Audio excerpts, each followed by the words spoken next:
Hello and welcome to Torment, Tides of Numenera. There it is.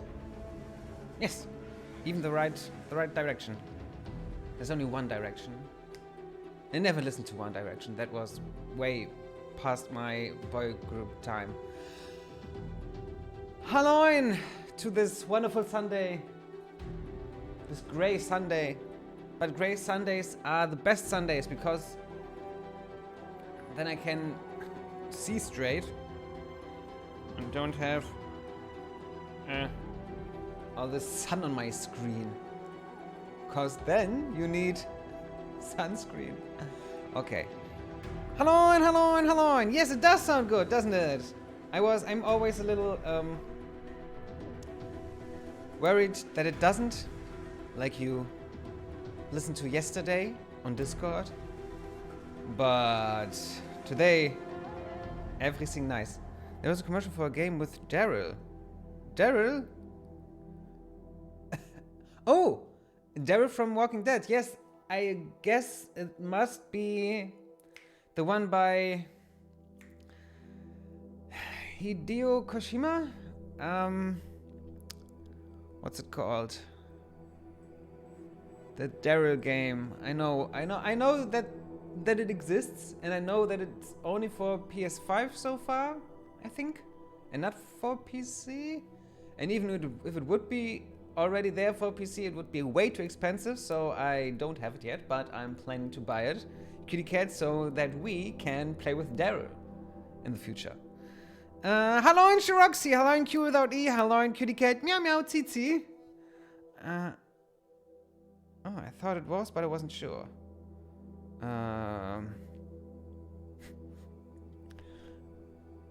Thursday, I waited for the stream first, and then I remember. It was started. Then I waited and it didn't come out, and then I missed the stream yesterday.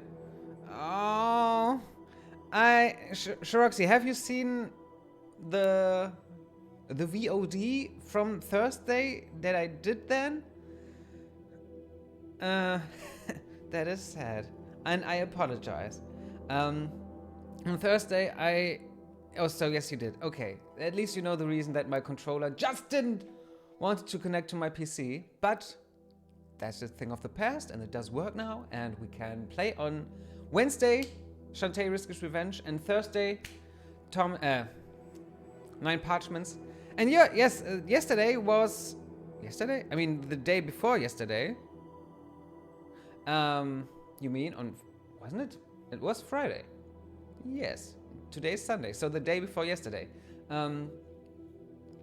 It was just my first spontaneous stream. And I thought that Stalker Shadow of Chernobyl is not the game you're interested in. So... And, you know, next time maybe. I am sorry.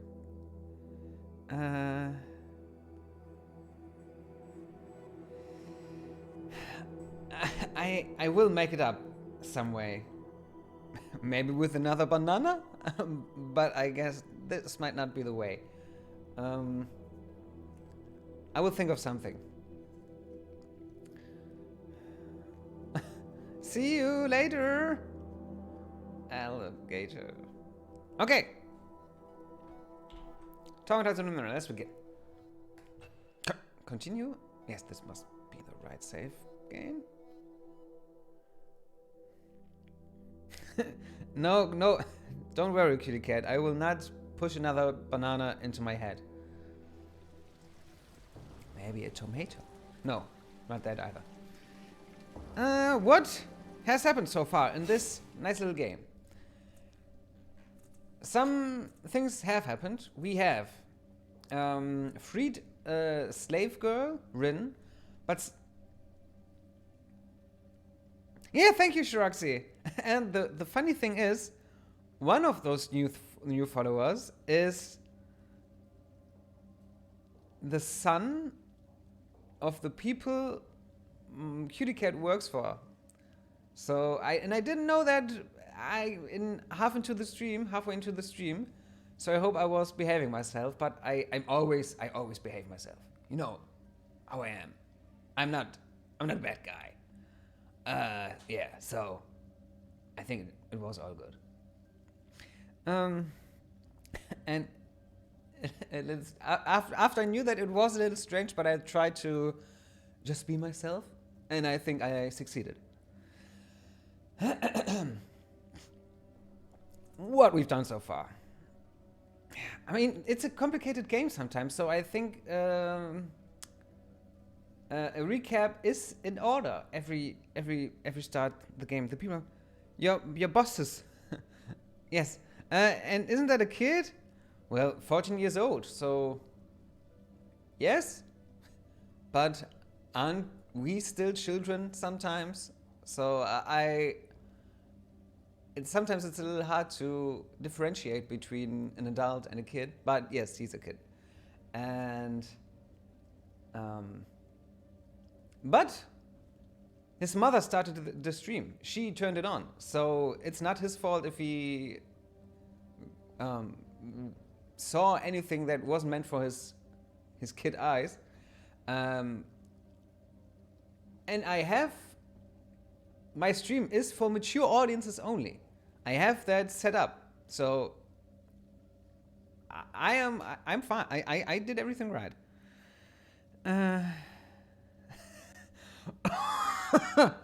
That is good, Shiroxy, yes. But the parents know. Yes, I understand. It's cute without E. Alright. We, miraculously, survived a fall from many kilometers above the Earth's surface, only to find ourselves in another unexpected situation. Our only hope of stopping the sorrow, the creature that hunts us, is to climb inside the crystal resonance chamber and activate the device. Unfortunately, the resonance chamber was badly damaged by our fall, so it'll need to be fixed. And according to Kesmin and Mimian, and the Changing God built the resonance chamber with the help of another cast-off. They don't know this cast-off's name, but they suspect that my other cast-off siblings do. One of them is currently in the city, an albino assassin named Matkina. Kesmin and Mimian are the leaders of the cult of the Changing God. And the Changing God is the person that we are a kind of reincarnation of. And every time the Changing God wants to switch bodies, the body that's left gets new consciousness, just like that. And the Changing God himself doesn't know how that works, but that's the way it does work. And this is the way that he could survive for millennia, maybe? At least for a long time. And we are one of those cast-offs, one of those cast-off bodies, these shells. And yes, that's the recap. We have also found a slave girl called Rin.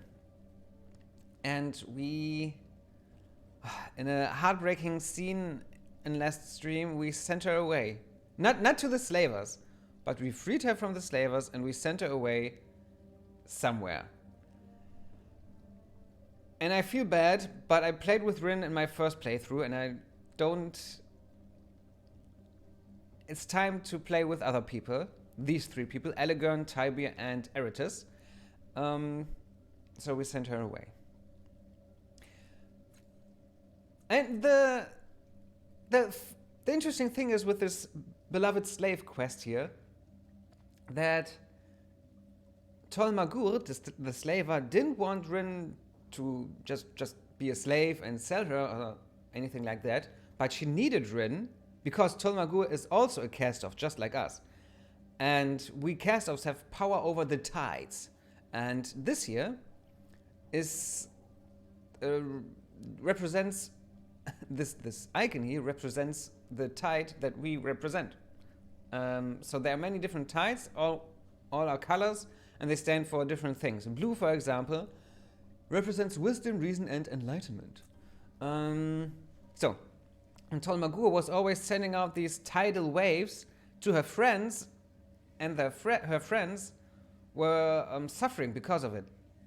And Rin helped Tolmagur with channeling her tidal waves into Rin so that Tolmagur's friends can live longer. And Rin seemed to, she didn't like putting, well, to get all this title, these title things into her, but she wouldn't have died. In contrast to Tomago's friends, who will die very soon a painful death, but for Rin was just uncomfortable. So, yes, even in this slaver quest, there were different shades of ethical gray. We have also freed his body, Riz. And Riz wasn't thankful because to Riz it seemed that Tibia only wanted to save Riz from execution because after Riz would have been executed, the devourer of wrongs would have eaten his body, and then he would have known everything that Riz knows, also the names of Riz's companions that he did this criminal act with. So Tibia also saved his own ass. And the last thing, we have also convinced Pico to not use his money to make himself a prettier or stronger body. But hey, you only will live once, YOLO, motherfuckers. And we told him to spend this money to have fun. This is what we've done so far. Now, we want to find Makina. We have also still Nichtameron in Circus Minor, and Beliazar, one of the Aaron priests, want us to free it. He seems a little shady. We have also a book that we want to bring back to Falinda, the bookseller. Nothing more on that in that direction. We also, the cult of the Changing God, Mimian and Kasmin, the leaders of them, they want to know another identity, the identity of another cast-off, and then they will help us some way. Then we can join the cult. Yes. But then we will, if we don't we would read out other cast-offs that don't want to their identity to be known. And then we can join the cult. On the other hand, the good thing about the cult is that we can sleep for free and don't have to pay $80 now to sleep. Yes. On the other hand, it's the cult of the Changing God, and I don't know if that's where we really fit in. We have also seen a man called Finzen, who created a levy. If you want to become a citizen in this city, Sargus Cliffs, you have to give 1 year of your life to become the citizen, and this year will be taken and formed into a levy, a guard for the city, who will protect the city. And sometimes these levies go bad because they get a bad year, and this happened here. And we want to help Finzen because this levy of his is follows Finzen, and Finzen is afraid of his life, and but also Finzen is kind of an ass, but I understand his fear. So then there is a sticker, a creature, an insect-like creature who feeds on electricity, and there are many sticker under the city, and we have found one sticker who roams the part of the city called Cliff's Edge. And Lord Wundgen, then this is him. I've been thinking. Have you had any other ailments? Fever? Sweating? Fever sweating? Oh, I didn't say I'd kept thinking. The thinking passed quite quickly, really. And that's Eritus. And he wants us to kill the stickers, but I mean, it's more like an animal, but a very smart animal, and we don't want to kill the stickers for him. And also, he seems a little corrupt. And the last quest is there's a sculptor in in Circus Minor, the merchant part of the city, who doesn't get it right to form the victim of a sorrow attack. So he has seen, this Saofi, the sculptor, has seen the sorrow, the monster that hunts us, and all the other cast-offs, and the Changing God. And he wants to sculpt not only the monster, and he was successful in that, but the victim.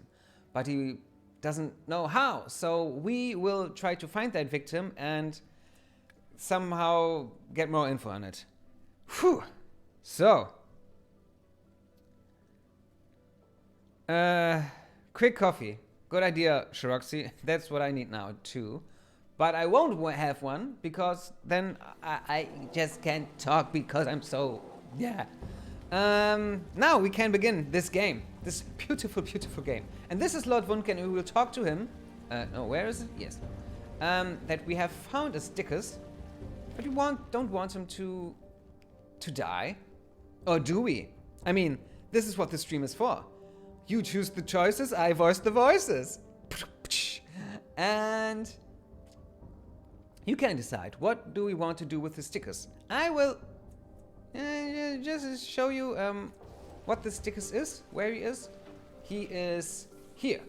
This is him. Or her. Well, it's the Stickers. And one of his claws has gone bad and he's hurt. So his colony of Sticker cast him out, and now he roams the city. So yes, we do pity him a little. We have also talked to him. We can talk Sticker's language, at least in a way that we get along with him. And also he has befriended these children that always give him something to eat, batteries, for example. And so yes, he's the victim here, not the city. So in my opinion, we should help the Stickers and not Lord Wundken. What do you think? Lord Wundken smiles as we approach him again. The likely one is back. Have you found the Stickers yet? Okay, so do we tell him that we know where the Stickers is? I don't think so. We could try to reason with him. We could... And this... Did the Stickers say this is not a lie here? The third option. We have also learned this... Then Lord Wundken has sallow yellow skin. But we know this fact from Mother Temas, who pretty much knows... She was a midwife and knows everything about any child in the city. And we can try to get more info again, but again, this means that we have talked to him about this before. Just let me see, is there anything new? No, only again options. And again options means that there's nothing new, mostly.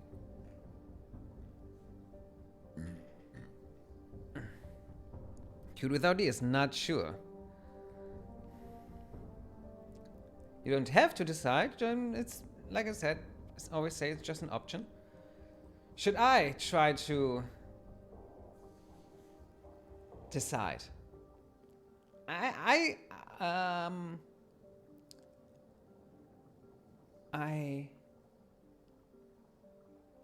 do you say? Between two options. I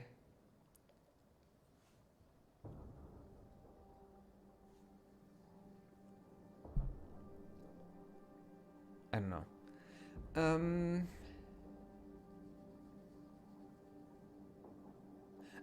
I say we start with option 2, and if that doesn't work, we tell him option 3, and if that doesn't work, we talk to him about his Yovoki past. I found the Stickers, but it's harmless. It has deformed claws. It can't dig. We should let it go. He raises an eyebrow. Harmless? I'll be the judge of that. Where is it? You notice that Lord Wundken doesn't seem very surprised to learn of the Sticker's deformity. It's as if he already knew. I'm not telling you where it is. You'll kill it. What kind of monster do you think I am? I merely want to see justice done. Sorry, I don't trust your sense of justice. Then get out of here before I tell these good people whose side you're on, traitor. You make me sick. You make me sick. Lord Wundgen. He glares at us. There he is, the traitor to his own kind. Will you tell us where the stickers is, or will you let more people die? I spoke to the stickers. It said you captured it and left it in Cliff's Edge. Ha ha ha ha! Preposterous! It's lying to you. Why would I do such a thing? And if you spoke to the creature, does that mean you know where it is? Uh-huh. And I'm starting to think you brought the stickers to Cliff's Edge to give the people an enemy to hate. And it's also pretty much what he said. He said these people are just monkeys, and especially in Cliff's Edge, which is the poor part of the city. And this fits his how he is. What proof do you have? The word of a stickers. Do you think anyone would listen to it even if they could understand it? Instead of discussing this, why don't you tell me where it was when you spoke to it? Okay, I guess we have to bring out the big guns. I've learned that you're part Yovoki. Abandon your hunt for the stickers or I'll tell the crowd. He hisses at you under his breath. You will use my family's shame against me? You poisonous hypocrite. I'm sure you think yourself noble for doing it. You know they'll kill me if they find out. Do you really want that on your conscience? That's too cruel? No. I won't have it on my conscience as long as you do as I say and stop hunting the stickers. I'll remember that. He lowers his head, furious. Very well. I'll call it off, but this is not the end for us, friend. You will regret crossing me. He turns to the crowd. Citizens! It seems we are making no headway in the hunt for the stickers. So I am returning home. I suggest that you all do the same. Good luck to you all. I thought we were going to see some blood. You lied to us. Ha! Should have known. So what else are we going to do today? I need a drink. Mob justice? More like mob failure. Bah. These people. Okay. We saved a life today.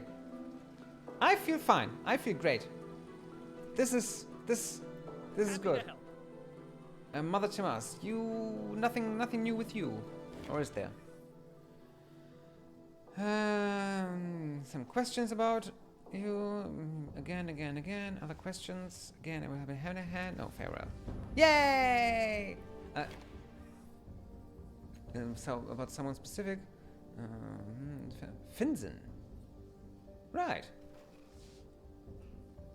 That boy makes a woman believe in gods with a soft spot for fools, she says, snorting. His mother survived a difficult birth only to die from a scratch a few years later.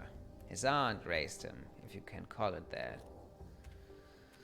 The boy spent years working toward an early death alongside the scum of the city. Now he's a citizen and living the straight and up. Better than him are dead and forgotten. She doesn't like Finzen. We have asked about Makina before. Yes, we have already asked about her. No more questions? Farewell. Stay safe, my lad. Look out below! Above! Sideways! Okay, I think we can... Maybe we should bring the good news to the stickers. And to the children, too. Zep. We saved your friend. The boy salutes you as you approach. Good to see you again, sir. How can I help you? I had a talk with Lord Wundgen. He agreed to call off the hunt for the stickers. For your stickers. Okay. It seems like he has ownership rights now. His eyes widen and he stares at you with obvious awe. Thank you! I thought nobody could tell the slave families what to do. That means the stickers can stay here now. We'll keep them fed and out of sight. It was the right thing to do. What fucking favor can a 14-year-old kid do to us? Maybe go into tight places? I don't know. Q without E? What would our stealthy Jack say? Of course, Shiroxy and anyone else can also try to decide on a choice. Cheers. Wasser ist Leben.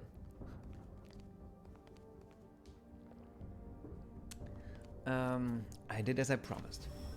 Ooh. Charm paste. A charm paste. I thought it was a mixture of chimpanzee and paste. And we appreciate it.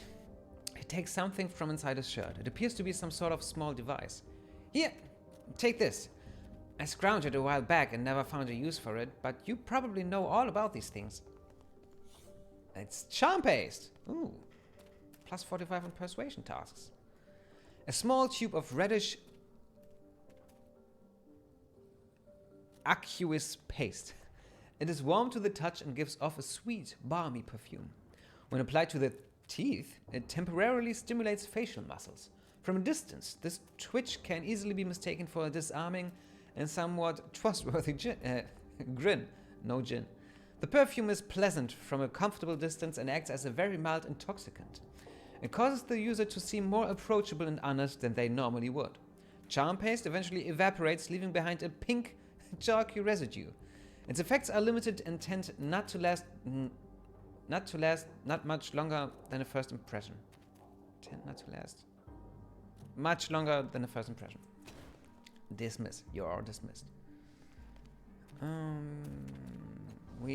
think we have exhausted all our options that we could with him.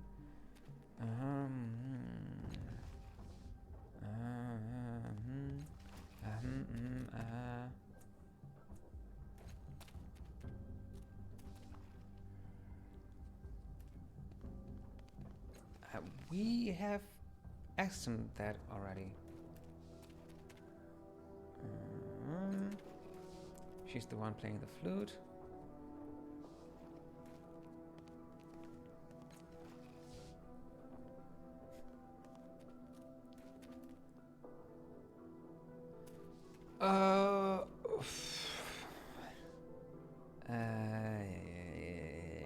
Farewell.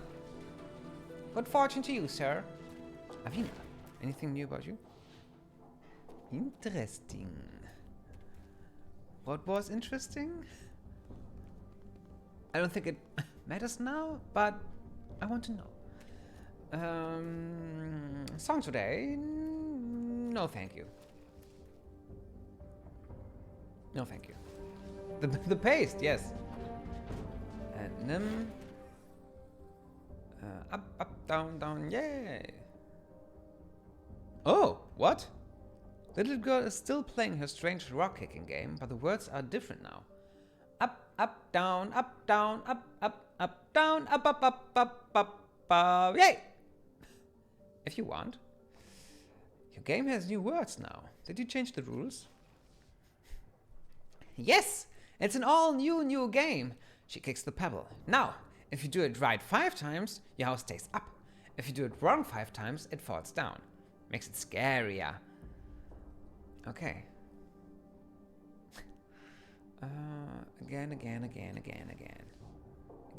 Again. Farewell. So, Mr. Stickus, we saved your life. Now, pay us. I demand payment. No, I don't. The Stickus is still cowering in the trash and watches you fearfully. Not hurt. Only hide. Can we tell him that everything's okay now? I guess not. Okay. Farewell. Safe return. Here comes the boredom slayer. Now you, the rodent cat lady. Madelia's smile is as radiant as ever. The cat on her shoulder watches you warily for a moment, then goes back to batting at the rodent globes whenever they dip too close. Yes, these are globes with hamsters inside, or other kinds of rodents. Welcome, friend. Which of my treasures has called you here today? Bye-bye. There's charm paste. Plus 45 on persuasion. Isn't that good for Taibe, who already is trained in plus 15 bonus per level, so plus 30. Plus. Yeah, I know, but he has only space for one cipher. Then we switch them. You're carrying too many ciphers and have received a cipher sickness fatal. The strange forces emanating from ciphers cause unpredictable but always harmful effects when they interact. To reduce or eliminate cipher sickness, use some of your ciphers, sell them to a merchant, or give them to another party member. I will give them to another party member. You get the charm paste, I get this attack thing. Or maybe let's give it to Aidan. He's got space.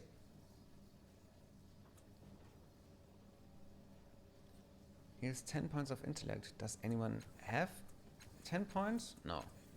But maybe I will have in the future. Refills user stat pools.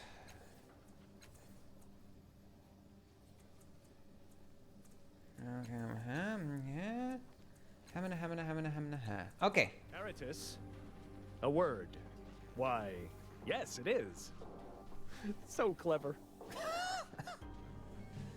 Yes, Emeritus seems like he fell on his head when he was a child, but maybe there's more to it. Okie dokie. Have you seen Bolt? Bolt? Ah, the film, the movie. No, I haven't. It's the Pixar movie with a dog, isn't it? I don't know if it's Pixar, but it looks Pixar-y. What do you want to do? Oh, completed. Hidden enemy. I blackmailed Lord Wundken by threatening to reveal his Yovoki heritage. Believing that the crowd might kill him if his secret was revealed, he agreed to call off the hunt for the stickers. The crowd dispersed and Wundken left the district. I'm sorry. Oh, hey! I am all for eating toast. You can't do anything wrong by eating toast. Okay? So, guten Appetit. What did you put on your toast today? And how many do you eat until you're fed?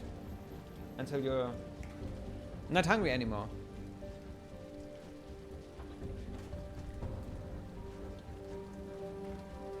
Oh! Maybe they were inspired by that. So, what do you want to do? Should we just do all those quests? Or do we want to step into the Fifth Eye Tavern? Huh? Or do you want to visit the Underbelly, finally? Or go to the Aeon Priests? There's a lot of stuff we could do. Let's go to the Aeon Priests. I mean, they could be important. Let's go to the Aeon Priests.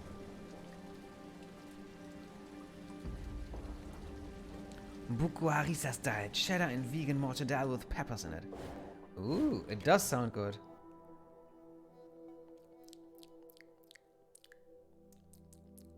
So 3 toasts. I need at least. Oh, this is not the right district. Turn back. No, it's but we will. Is the where? This will be the right district. Okay. Yes. I think I need at least 4 toasts, and that's a snack. More like a snack for breakfast. 6 toasts. Or 4 toasts and 1 piece of bread. Ooh! Congratulations, Sharaxe. Since we live together, so since you don't have to live under the watchful eye of your parents that give you a look of, oh, my poor vegetarian daughter? I know that, at least in my experience, parents can be a little they feel insulted when you change your diet? Does this have anything to do with it? We have talked to all of these, but we haven't visited the Aeon Priests yet. So step right up. Hard save game. Aeon Priests. The Aeon Priests are the most powerful organization in all of the Ninth World. So, ooh, whoa! This looks fancy schmancy. What?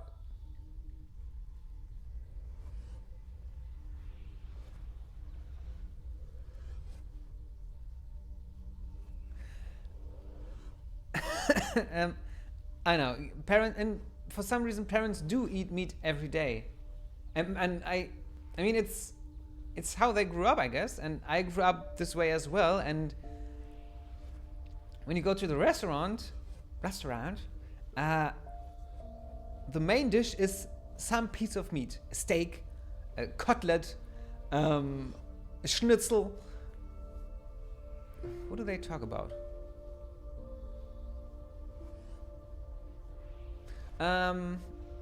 And all these other things, the fries and the... This is time better spent pantsless and drinking. And veggies are just for show. And this is the German kitchen. Yes.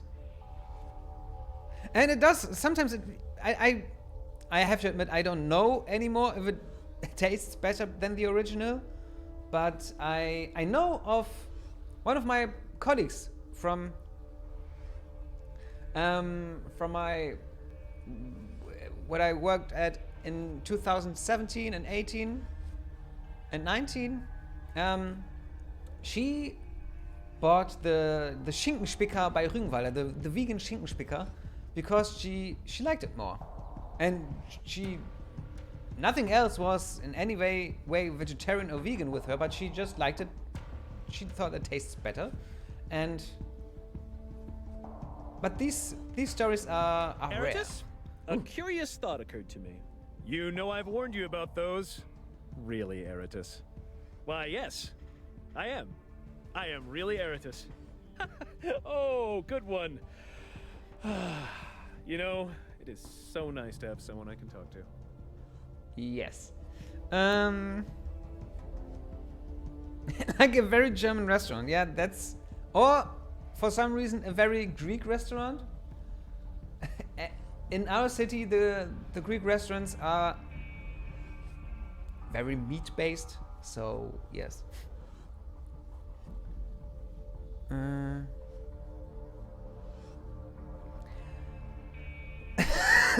Schweinelunchen menu. And I just like schnitzel. I love the word schnitzel. Yes, me too. Restaurants that don't say we are German, Greek, Italian. I love Italian food, but I think these national ways of cooking charms, but I think we've worn them out. Too old-fashioned for how people eat today. Or it depends on maybe it depends also on the national dishes. For example, we do like Italian or Arabian, Oriental food, because it's often just vegan by anyway, so that makes it always easy. German restaurant once and wouldn't be convinced otherwise, even though they knew that only... These are German parents. Not surprised. Okay, Aeon Priests. What do you say? Let's talk to... Let's see what's Ready. here. Kalistige. She went back here. Okay. Whoa, this looks like some strange version of the Enterprise. Sideways. Let's do it. Okay, Sn'erf. Hi Sn'erf, what about you?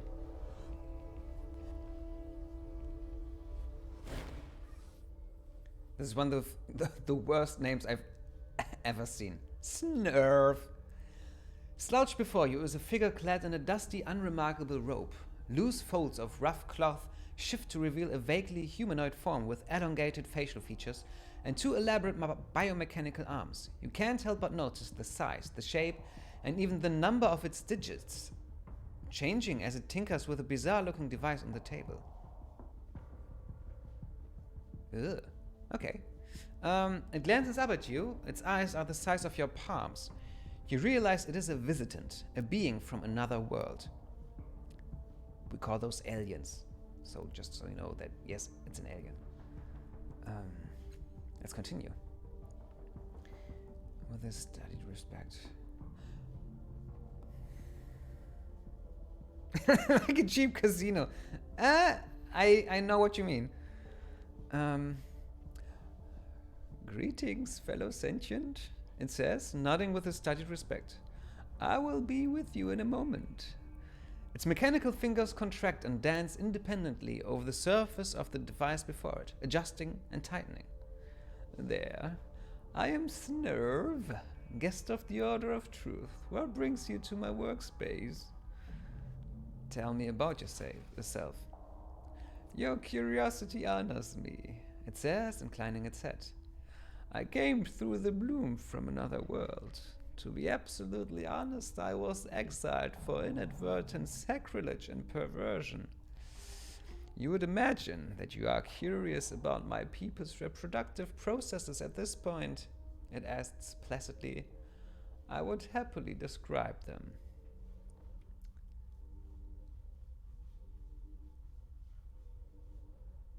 The more detail, the better. Certainly, it says, beaming. No detail shall be spared. It is rather a complicated topic, however, so let me know when you're ready to speak at length. Okay.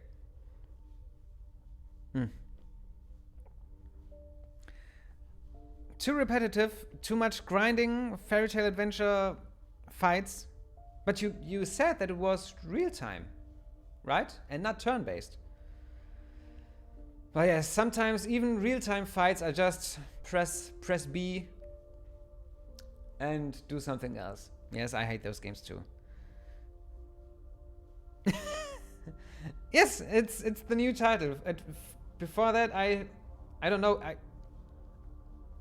It was a different one, similar, but you decide which one should be my tide. It was, but this was a little funnier, and it also has the voice thing in it. And thank you. But too lame. I made it 50%, watched the rest on the walkthrough. That's enough for me. I totally get that. That's what I do too with, for example, yes, games where the first ones, so the prequels are just too bad to play, but you want to know what it's about. I have very many Shin Megami Tensei videos in my YouTube watch later category playlist, and these games don't look like I would enjoy them, but the story sounds interesting, and I want to know the story so I know what it's about and what this world is about, and after that I can play the Shin Megami Tensei games that I want to play. For example, Persona Part 4 and 5, and the other ones.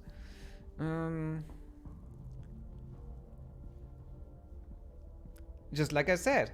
No, I think this is what I am talking about, and I don't want to play that either, so I will try to watch the walkthroughs someday, and then I will play the games that don't have this system, that have better gameplay, or gameplay that I like more.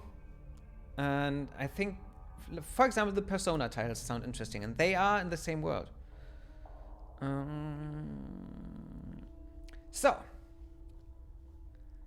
maybe later. How do you pronounce your name again? Ah. You are hearing a brief elision in my name, correct? A majority of the component syllables are untranslatable or beyond human ranges of hearing. I will try to approximate them. Shalanaga. Of the brief poem about the ambient temperature of dust and moonlight here, Gontas. The word that describes a color similar to blue, Ramalayev. I prefer the name your people here. My name is all too common where I come from. Shalanaga Gontas Ramalayev. Shalanaga Gontas. Sn'erf! Okay. Where are you from again? Another world. I do miss it sometimes, but I cannot return, as I said. Those arms of yours are interesting. How do they function? I am not quite sure. It says, raising them for your inspection, extra digits whirl out of the mechanical palms in a somewhat nauseating wave and disappear just as quickly. They seem to be as sentient as either of us, but obedient so long as I keep them busy. Otherwise, they scramble about while I rest, touching things, picking locks, strangling the odd rodent. I force them to take up knitting. What's that device you're working on? A minor project of mine. It says, with a self-deprecating wave. A minor project of mine. Something to widen the boundaries of my research. It scans for unknown reproductive processes and displays them for further study. The device clicks to itself. Ah, Sn'erf says, watch. A transparent image of two goat-headed humanoids appear over the device. At first, it seems they are wrestling each other. After a moment, you realize your mistake. Copulating mager. Fascinating. The visitant begins taking careful angular notes in an unfamiliar language on the scroll beside the device. See you later, Q without E. You're going to be rich.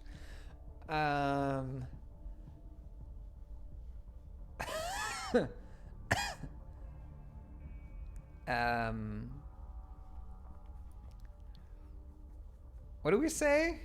1 or 2? I'm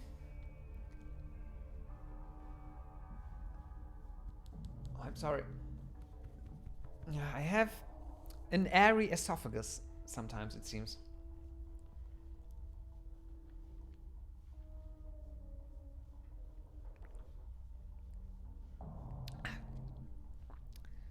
Two? Okay. What sort of notes could you possibly be taking?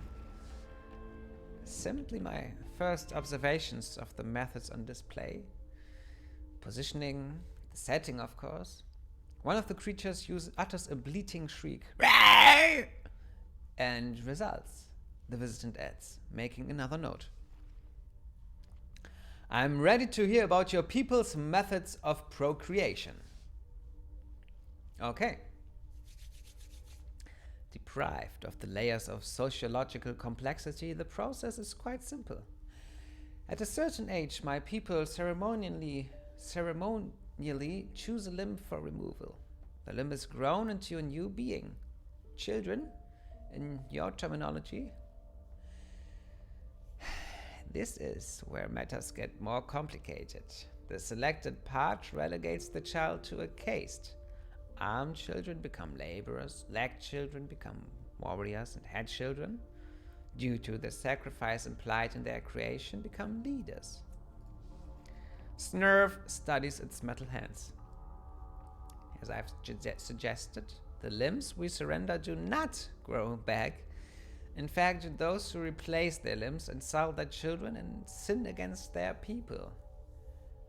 This is where your biomechanical arms come in, I'd imagine. You are correct. Unfortunately, I surrendered my arms to create my children. They grew to maturity and joined me in my study of various void-born Numenera, For a time, we were happy. It lowers its eyes. Then I discovered a melted humanoid figurine. I did no more than glance at its folded arms before it opened its eyes. That is the last thing I remember. I awoke with the arms you see now. My children, thinking I had disowned them, disowned me, and my people were even less merciful.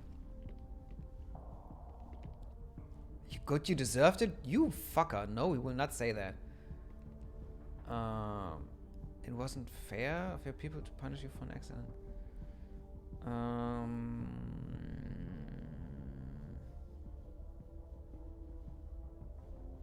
One or two?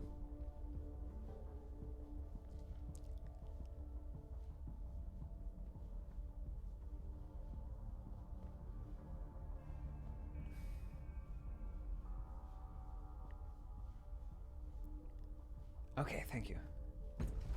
I'm sorry that happened to you. Your sympathy is appreciated but not warranted, the Vision says, though it is avoiding your eyes.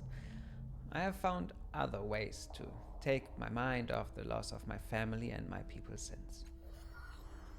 It was only when I began visiting other worlds that I learned that most species do not reproduce by severing their limbs, Sn'erf says, shaking its head. The discovery fascinated me, and so I began cataloging the various methods of procreation found throughout the void. It was only when I found my way to Saga's Cliffs by way of the Bloom that I was offered a place to work here in the Order of Truth.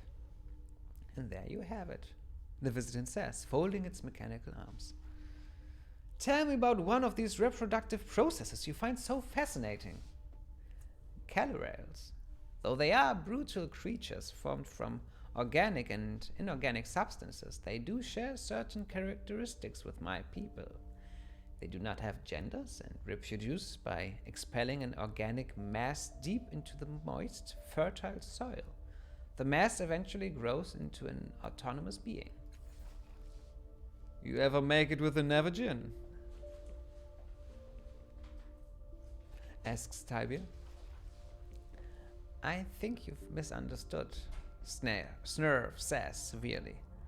I don't engage in intercourse with the various creatures I study. I did once, Tybia continues airily as if Sn'erf hadn't replied. At least, I think I did.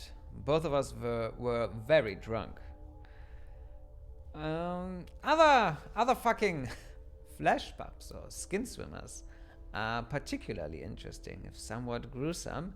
The tiny parent painlessly invades a host organism who does not notice the parasite until a painful, rigid swelling appears on their torso or neck. Once the host is drained of nutrients, the boil bursts, releasing a glistening flood of newborn pups. We should retreat, Eritis hisses in your ears. This visitant is filling my head with unwelcome images. Other reproductive processes. Zyomach, also called rod blooms, fell their prey with venomous stingers and plant their fertilized eggs directly into the corpse. In little more than a week, their children are born, thrusting up through the decaying, yielding flesh like flowers in a bloom. The Order of Truth will give workspace to anyone these days, Elegant mutters. Other reproductive processes? The human method is particularly fascinating and intricate. It involves a trail staff. Oh, I beg your pardon.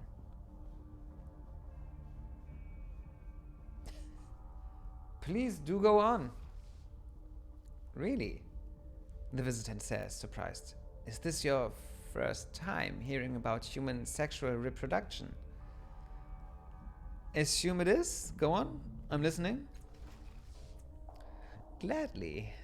Human sexual reproduction, at the simplest level, requires genetic material from all of the partners, which can range from 2 to 29.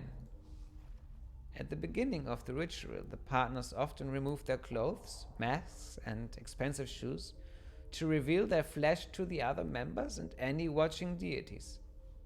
Pardon me, but are you all right? I'm listening. Go on. Of course. As I was saying, once the clothing and accessories have been successfully discarded, intercourse can begin. With a mighty cry, the dominant participant exposes their abdomen, and all other members of the coital cluster prepare themselves for supreme pleasure. The visitant frowns. I have inadequate information on the next portion, but I am told that penetration occurs. My subjects were somewhat vague on what was penetrating what. At any rate, once all the partners are satisfied, they conclude the sex act with a firm handshake. Sn'erf leans in. Between the two of us, I believe that most of that information was fabricated as a joke at my expense. Fortunately, I have been invited to observe a human mating ritual next week. I look forward to adjusting my data. Next week, Tibus says, perking up. I'm going to that one too. I'll keep an eye out for you. He hesitates, then grins. Unless I'm blindfolded, of course. You'll have to find some other way to let me know you're there. I shall endeavor to do so. The visitant says politely, making a note on his pad. We're having a sex talk, a weird sex talk. Yes, we had many sex talks with Sn'erf. What?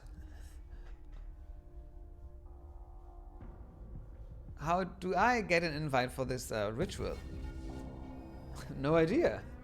Couldn't even tell you how I got invited to the first one, and that was months ago. But I'll try to whisper your name in the right ear at the right time. The visitant straightens. I am delighted to have assisted you in finding mating partners. Is there anything else you wish to discuss? Other reproductive processes? I must decline at the moment. In truth, I find all of them fascinating. We could be here all day. Okay. Anything new here? From again. Farewell. Yes, we had many sex talks. Why not? What does Uring say to that? The thin young man smiles hesitantly as you approach. You notice a small metallic ovoid protruding from his skull, nearly hidden by his disheveled hair. The fingers of his left hand tap nervously on his leg as he speaks. I'm not a real priest. I'm not a real priest yet, he blurts, then blushes. If that's what you were thinking, usually visitors only talk to me because they think I'm a priest, but I'm still a novice. He plucks at a threadbare spot on his robes. What's your area of study? What? He says, blinking, straightening. You want to know what I'm working on? Are you sure? Why, is it particularly complicated? I don't think so. But people usually get impatient or angry, or they laugh. He looks back up. But I'll tell you, if you really want to know. I do. I'm designing an intelligence, but not the normal kind, not just metal or with a dependent intelligence rigging system. No. It's larger than that, stronger. Lan himself seems to be getting stronger, rising as he speaks. You hadn't noticed before, but he is actually taller than you. The idea is this: an intelligence that can find, test, identify, and fully understand Numenera. We can unlock the secrets of lost civilizations. His eyes are gleaming now, and he raises a trembling fist. Do you understand? If we do this, we can break the chains binding us to the past and turn them into reins with which to steer the future. Ooh. Damn, girl.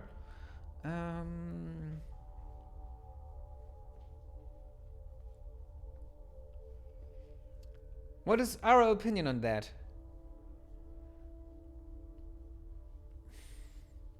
I think this is another tight option, so whatever we will say will define our tides. That's why I ask.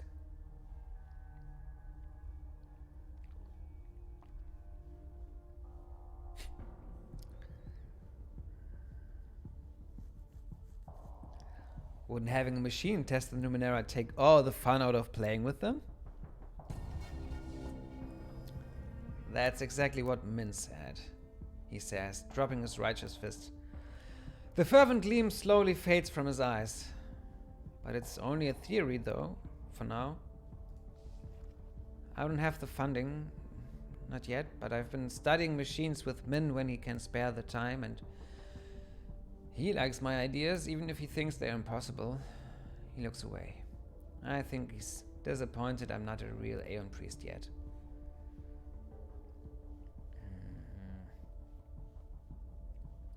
Don't you want to be one? Oh yes, that would change everything. Only full Aeon priests have access to the Order's funds. I can use them to build a full prototype. Min might protest, but he'll understand once I get the design right. He licks his lips. They're dry, almost leathery. I just need to get it right, that's all. What is that implant on your forehead? Just to be blunt. It's not just on my forehead. Not just the skin, I mean, it's bounded with my skull. Skull. He blinks at you a few times before he realizes he hasn't answered your question. It keeps me awake and alert. I don't get tired until it runs out of power. Ooh, what power is it? Dreams? The scarier ones, the better. Ooh.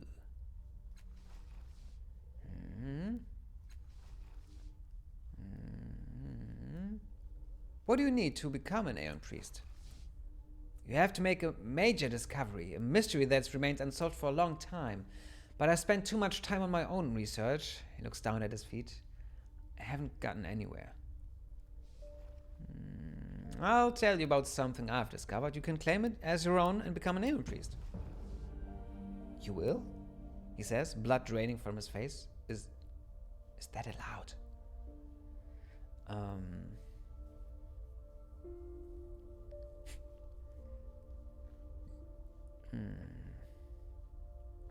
You're devoted to research. Look at this as an interested colleague supporting your studies. He flushes so deeply that it's a wonder his clothes don't burst into flame. Thank you. I'm ready. What discoveries have you made? What sort of discoveries will help you? Really major ones, he says, looking frustrated. The causes of long-standing problems in the city, for example. Or solving a mystery that's remained unexplained for a long, long time. When I find something useful, I'll let you know. Oh, sorry. I was too quick. Anything new here? Okay. Farewell. Night, farewell. Done. Let's talk to those. Do you remember Qorro, the one who tried to attack us in the Reef of Fallen Worlds? Ooh, this looks nice. So, Qorro. What's up? I want this game saved thing to go away. So, I've seen enough of your face today. Okay. Salimeri. You recognize one of the parties in this one-sided argument. Qorro, the Starseeker you met in the reef. He studies his boots, silent and miserable. The other is a tall woman in finely cut robes, regarding the man with arch disdain. When I told you to retrieve the falling star, I wonder if you heard it return to me with empty hands and excuses? She sighs. I no longer need your services, Qorro. Collect your things and go. What? No, Salimeri. I searched the reef for hours. Whatever fell was long gone by the time we got there. And that is why you are unsuited for this work. She massages her eyes. Honestly, I don't know what I expected. I saw promise in you, but also the flaws, and I ignored them. She spots you out of the corner of her eye and turns to you, framing a sharp rebuke at your intrusion. Her anger turns to stark amazement when she sees your face. Aidan! I haven't seen you in 10 years. 10 years. I cannot begin to imagine what your excuse might be. Okay. Okay. Again, I mentioned that before in another stream, but here again, Aidan is the name, the nameless one in Planescape Torment, used as an alias many, many times. So it's funny that Aidan is in this game as well. You decide. You are for 2. I meet a lot of people. Can you remind me how we knew each other? When apart from you, we're waiting a long time. Okay, well, for plot against my life. I have to listen. So, option 2, Q without E. Oh, no, okay. 3. If you this one, okay. If you want an apology from me, you'll be waiting a long time. Elegant chuckles bitterly. Salimeri, studying her face, gives no impression that she heard him. She shakes her head. Well, at least my memory of your temperament is accurate. Despite the name, you never change, do you? You left me in the middle of the night without a word of thanks. After I introduced you to the Order of Truth, connected you to my contacts at the Oasis, helped you with your research. She settles her hands on her hips, a lone finger tapping her impatience. What I'm saying is that I have a problem, Aidan, and you're going to help me with it. You owe me that much.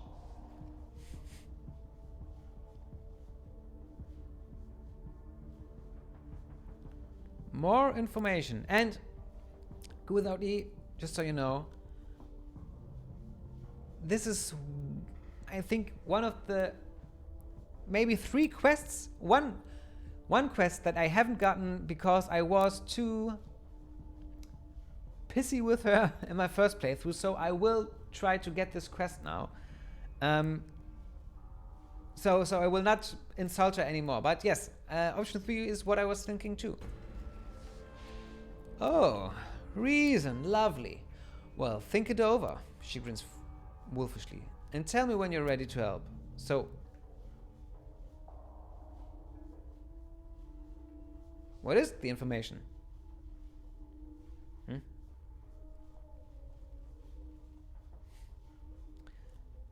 Okay. What have you been doing while I was away? Much of the same. Advancing my research, working on one book or another, handling tasks for the city when they arrive. The time has flown past, frankly. I'm trying to repair something called a resonance chamber. Ah, that contraption. I'd be delighted to help as I was before, but I'll need you to do that little favor for me first. Enter the anechoic lazaret and make it safe for me to resume my work here. She lowers her voice. If you seek assistance from the others in the Order, do be careful. I suspect one of them is an informant for the Memovira. Too many of our finds have been pillaged by her thugs. Who or what is the Memovira? She gives you a long, strange look. Is your age catching up with you, Aidan? She's a crime lord. She rules the Bloom. Any of this tinkling any bells? She massages her eyes with her fingers. I'm going to assume you have other things on your perfectly healthy mind.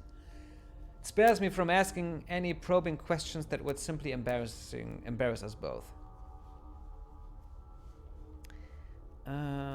Your advice about the resonance chamber?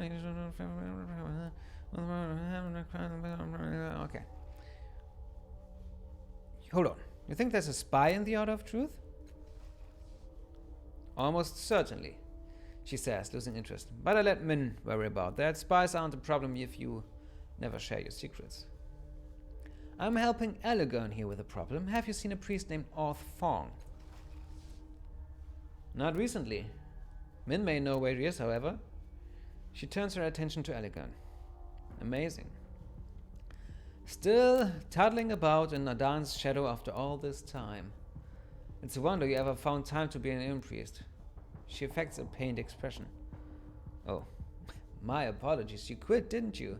I keep forgetting. I'm surprised you even know what an Aeon priest is. The Order of Truth is supposed to share knowledge. You hide it. And with good reason, she says smoothly. Let's talk about that favor you want.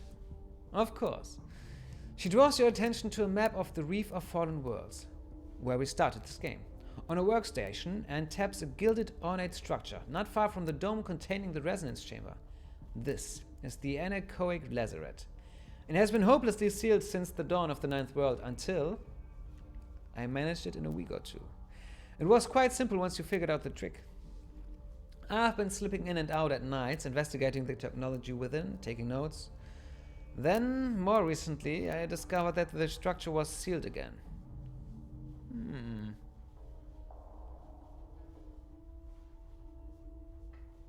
What do we think? Sniggled it!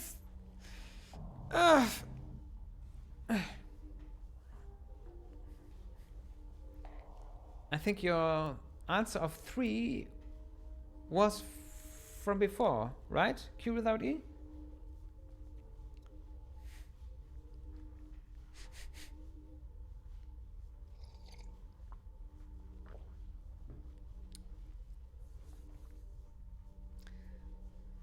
So which one do you think now?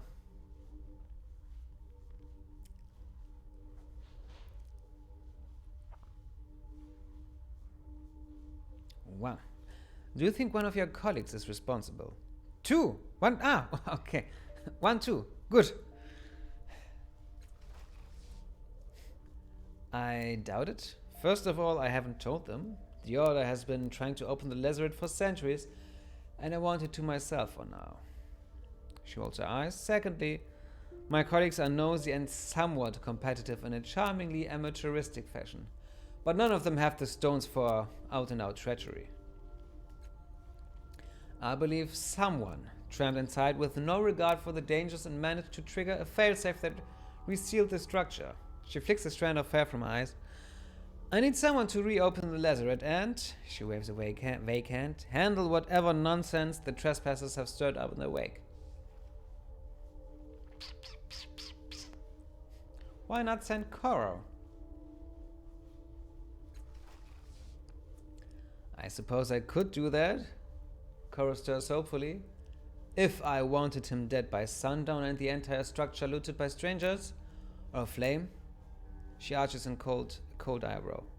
Alternatively, I could hire someone competent. Qorro sags. Besides, I can reopen the structure. The concern is what's waiting for me inside. She holds your gaze for a moment to make sure you understand. I want you to deal with whatever's gone wrong in there so I can resume my work. Needless to say, I would also prefer the structure in an undamaged state as I left it. She smooths her robes. Well, there it is. Will you help? Of course I will. Making a note. Ooh, new item. The metallic eye. This metallic flower-like device consists of a short metal stalk with a mechanical eye at the end. It was given to you by Salimeri and can apparently be used as a key to enter the anechoic lazaret. A large golden structure in the Reef of Fallen Worlds, and I've never been there before! I'm so excited! And I just can't... Excellent, she says briskly. But relief flashes across her face. She hands you a metallic stalk with flower-like ridges along the... This, as you likely know, is the Eye of Imlox, and how I originally accessed this structure. The fact that the lazaret recognizes this organ as an authorized user implies that its builders were machine intelligences. Maybe a machine civilization from before the dawn of the Ninth World. She smiles, brushing off her hands. Well, on your way. Do watch your step in the reef. It can be quite dangerous. Please, Salimeri, Qorro says, edging in beside you. Give me another chance. I can handle this. Say 2 or 3. Are we an asshole or are we patient and want to see what Salimeri answers? Okay, that's what I would have chosen. She says, looking between the two of you. Salimeri considers you both and sorts through her work table, picking up a metallic eye. You're welcome to try, Qorro, she says. She hands the eye over, but holds onto it when he tries to take it. This is your last chance. If you come back empty-handed, you had better be dead as well. Trembling, Qorro pockets the eye and leaves, eyes downcast. We have an opponent, it looks like. She watches him go and sighs. He's going to fail, of course. That's what he does best. Anechoic lazaret. Oh, she says, her face a carefully composed mask. What is it? What is the anechoic lazaret anyway? I'm not quite ready to issue definitive answers on that topic. I suspect it was once a place of healing or quarantine for machine intelligences. Even if I'm wrong, this is the find of many, many lifetimes. Few remnants of the prior worlds are ever so intact. What should I know about the interior of the lazaret? Is it dangerous? It wasn't, but since I suspect someone or something got trapped inside, be careful, and do try to avoid breaking anything. Farewell. One moment.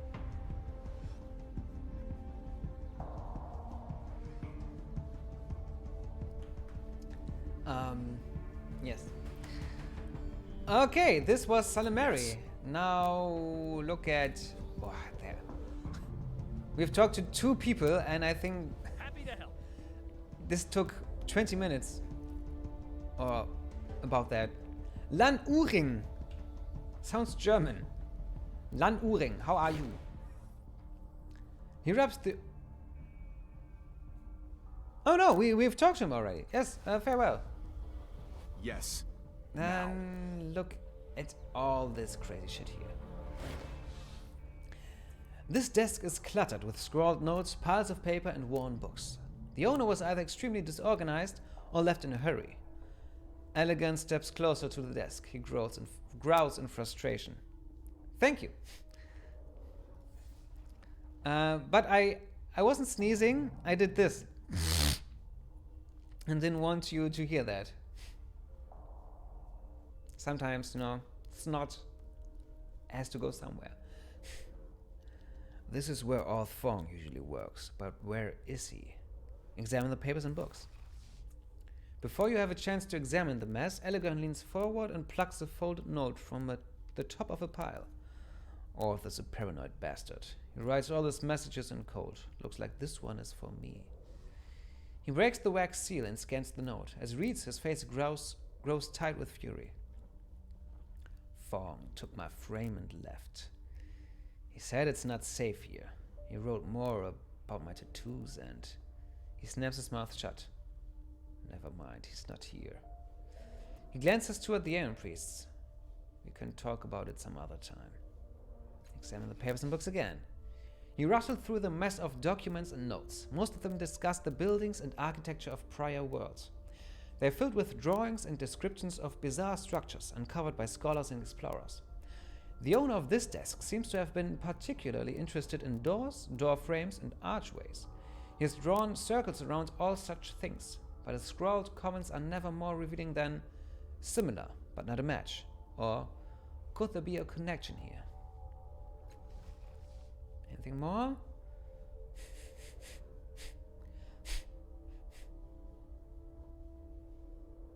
Okay. Anything more? Okay. Leave the desk alone. Yes. Yes. What about this one? This desk is tidy and neat. A book entitled Ecology of Biomechanical Hybrids is open to a sparse entry on the enigmatic Nycthemeron. Okay, nothing more about that. Let's go. The meaning of these glowing screens is unclear to you, though a few seem to be maps or charts. They are ancient technology, predating the Order of Truth. This glowing display shows a globe, the ninth world probably. Green lines depict trajectories that a ship could follow into the void between worlds. Ooh. Fine. Space-time. These books are piled haphazardly on the floor. They reflect a dozen areas of inquiry most of which are entirely unrelated to each other. Loot! Loot! Fine. Take all! It's a book! Abhumans of the Sargus Protectorate. A study of savagery. The creatures known as abhumans are believed to descend from human ancestors, but at some point in their history they became something else, perhaps through mutation, directed breeding, or accelerated evolution. Unlike mutants, abhumans have rejected their humanity and live as beasts, though some are very clever. Nearly all of them are violent and cruel, preying upon humanity when they can. Historically, two species of abhumans have been common in the Sargus Protectorate. The first is the vile Murden, hunched and bird-like, with a sharp, dirty beak and a thick down of black feathers. You might remember them from many Numenera sessions ago. Murdens subsist as thieves and murderers on the fringes of human society, rarely posing an organized threat to a community, but often ambushing lone victims or terrorizing isolated homesteads. They are incapable of speech, but they communicate with one another through a primitive form of telepathy that bleeds into the minds of everyone nearby, which can prove a dangerous distraction. Most of the time, Murdens are notorious cowards, preferring to flee if the odds are not clearly in their favor. The other abhuman species that once prospered here is the Yovok. Short and squat, with jaundiced skin, Yovoki hunt and kill for pleasure, and they eat whatever they can kill. In the days when slavery was openly practiced in Sargus Cliffs, bands of Yovoki were permitted to range across the frontier, raiding autochthonous tribes of humans and mutants and taking captives to be sold in the flesh markets of the Bloom. The vicious Yovoki would sometimes rape their captives as well, and stories say that children were sometimes born from these pairings, tainting the bloodlines of certain families. After the rebellion of Chida the Great, slavery was outlawed in Sargus Cliffs and the Yovoki fled the Protectorate. They haven't been seen in centuries, but the people of Sargus still remember them, and any proof of a blood connection to these creatures is enough to destroy a family's reputation. So, this is the abhuman species that Lord Wundgen is part of. No, you don't.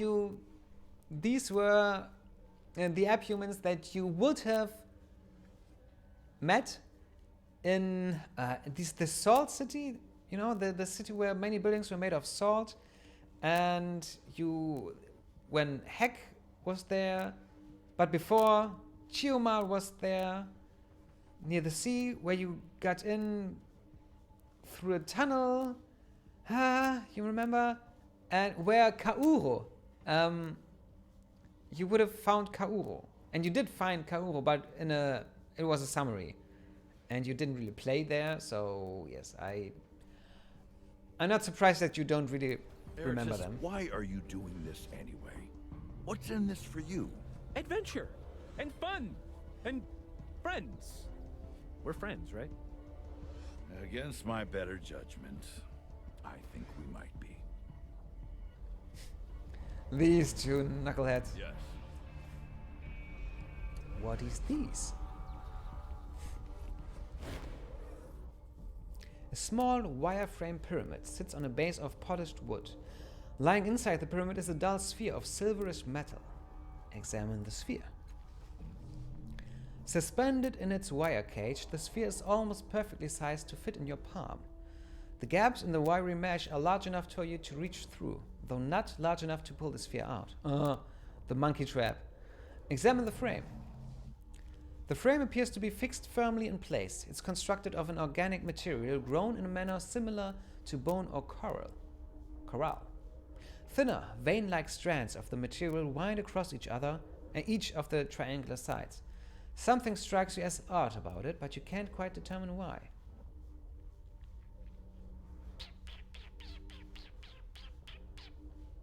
Okay. Try to discover what seems odd about the frame. Oh, we are master perception man. This is us. Specialized by 30. Oh yeah. Nocturnal. Okay. Because we yes, our focus. Should we put some work in? 85%. That's enough. Come on now. Yes, success. While examining the frame, you try nudging it gently and it shifts in a most peculiar manner. You focus on moving the frame in various directions and discover that it can be easily lifted straight up off the base and lowered back down onto it, but it refuses to move laterally, even while being held in midair. Ah. Okay. Examine the base. The base appears to be made from a slab of lurid red stone. On closer inspection, you recognize it as a petrified wood of some kind. An inscription has been written on the base in front of the pyramid. This is the same like outside in Government Square where the jellies are coming out of. There are other structures with this material. Yeah.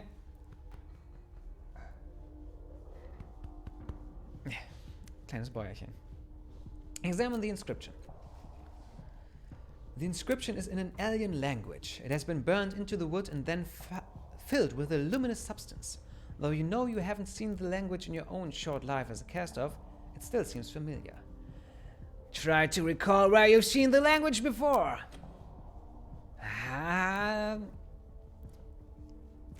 No!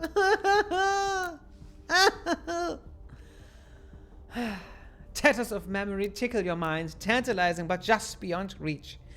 You see a figure standing before a giant sphere, but the memory ends before any details emerge. Try again! Oh, this time 100%. We have to sleep then again, but fuck it. A distant memory surfaces. You're standing before a large metal cylinder that looms a meter or two above your head. The cylinder is a time capsule of sorts, and you're convinced that what lies within is critical to your latest experiments. The problem, alas, is that the capsule is locked, and the only clue to opening it is a series of strange glyphs etched into its sides.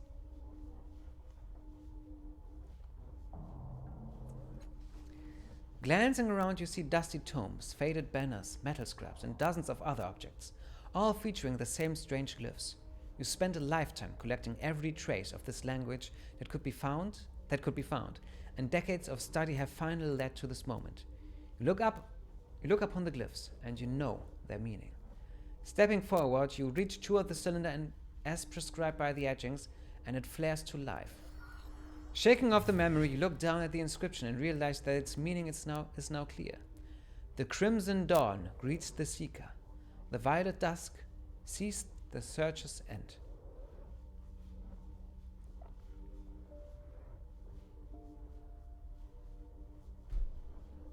Thank you.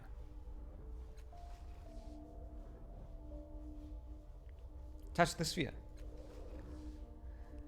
Crimson and violet. Okay. As you extend your hand toward the sphere, the thinner strands along the front side of the cage retract forward toward the thicker frame edges, creating an opening large enough for the sphere to fit through. Okay, take the sphere. You pull the sphere out of the frame through the opening facing you, and it immediately begins to glow a scintillating blue. You pause a moment to make sure there are no other effects, then try to put it with the rest of your belongings. At some point during this motion, the sphere simply vanishes, only to reappear within the frame, once again a dull gray. Apparently, taking the sphere will not be quite so easy. Take it again. You pull the sphere out again, and once again it glows a brilliant blue before disappearing and returning to the frame. After a little experimentation, you discover that the sphere's position seems to reset whenever it moves beyond a particular distance from the device. As long as you keep it within that distance, as you are now, you can hold on to it. Put the sphere back in the frame. As you place the sphere back in the frame, it changes to a vibrant orange color. It occurs to you that the sphere seems to respond to moving through the frame boundaries. Perhaps moving it through the other sides will produce additional results. Oh, damn! If you can help me at any time, just do. The inscription. The crimson dawn greets the seeker. The violet dusk sees the searcher's end. So Start at crimson, end at violet.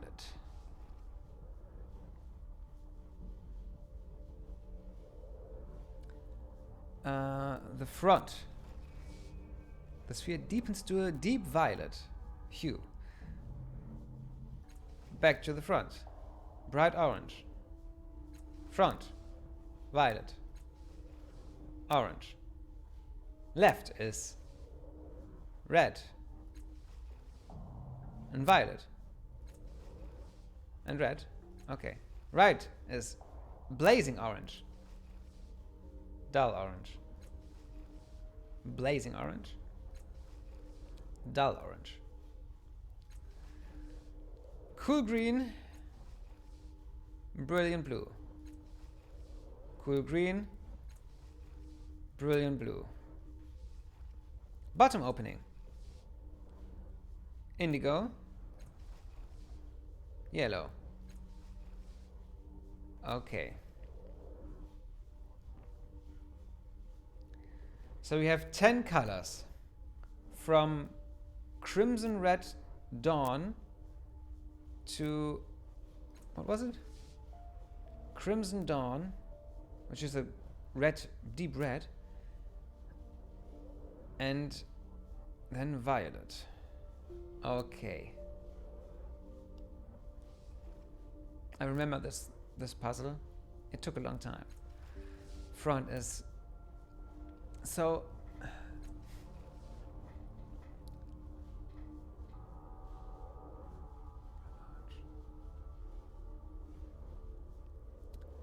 So we have to remove it. In the end, we have to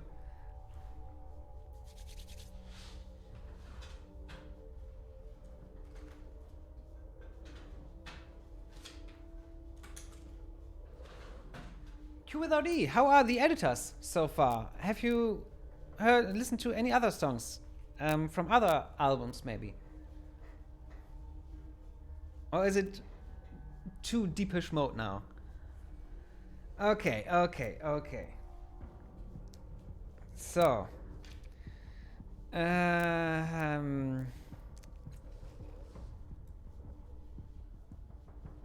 front.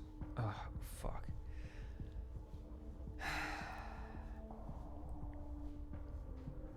Front, left, right, back, bottom. Oh, 2, 3, 4, 5, 6. Yes. 2, 3, 4, 5, 6. These are the options. 2, 3, 4, 5, 6. And we have from and into. It's weird, isn't it? This is me as well. I don't know when I'm in the mood to listen to music. I love music, but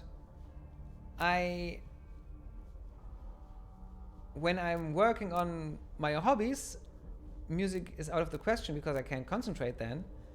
But just sitting there with music is a little boring, even if the music is good. And well, who travels these days? So you don't listen to music when in the bus or in the train. So yeah, rip music. Okay, so to and from and in. From is deep violet. From deep violet. And return is bright orange. Return bright orange. Okay, so 3 from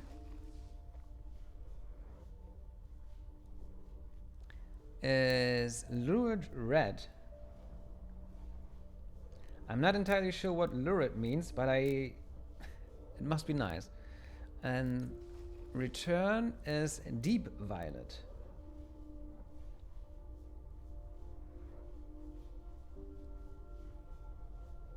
Another. What? Again? What?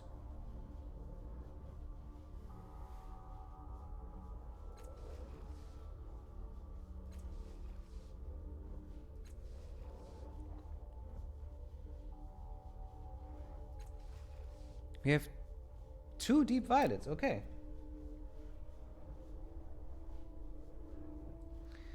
Four is dull orange.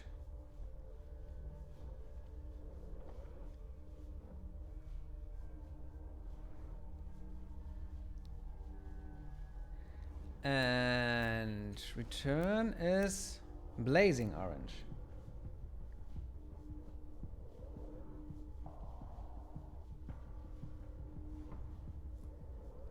Five. Remove is brilliant blue.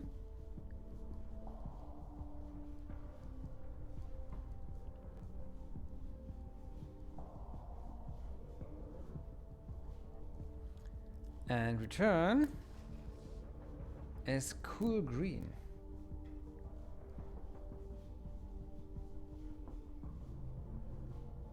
Six. Remove is shining yellow.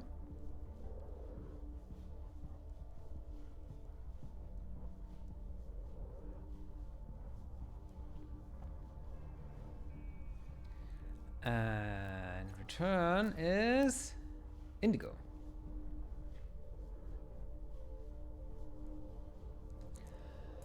Okay. Okay. You can't go on a walk because of migraines? Or why? Or is it too personal here in the Twitch stream?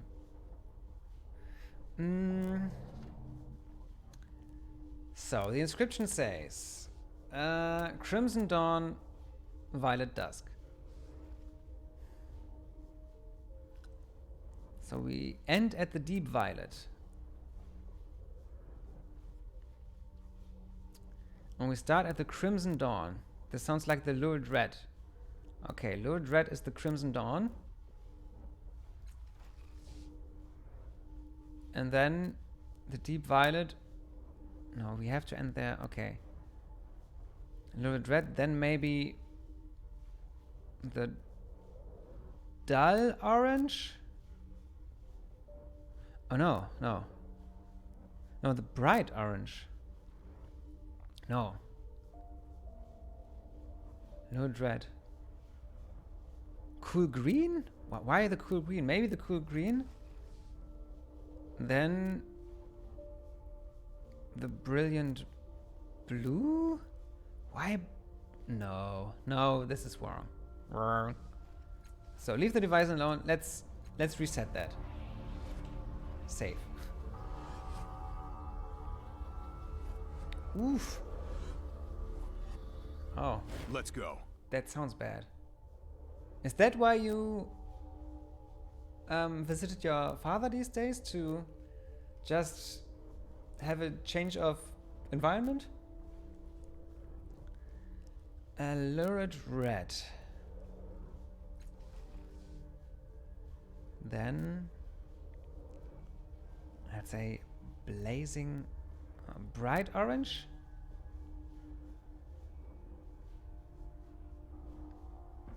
Yeah, maybe bright orange. Then a shining yellow. Then a blazing orange. Then a dull orange. And then a cool green.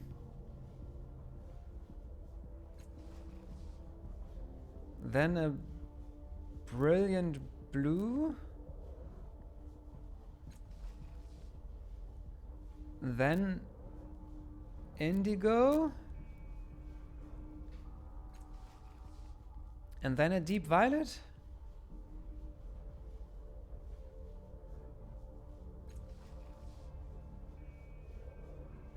And another deep violet.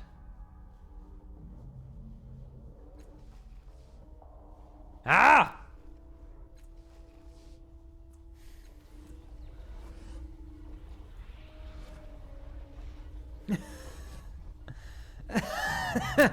We are trying to solve this riddle.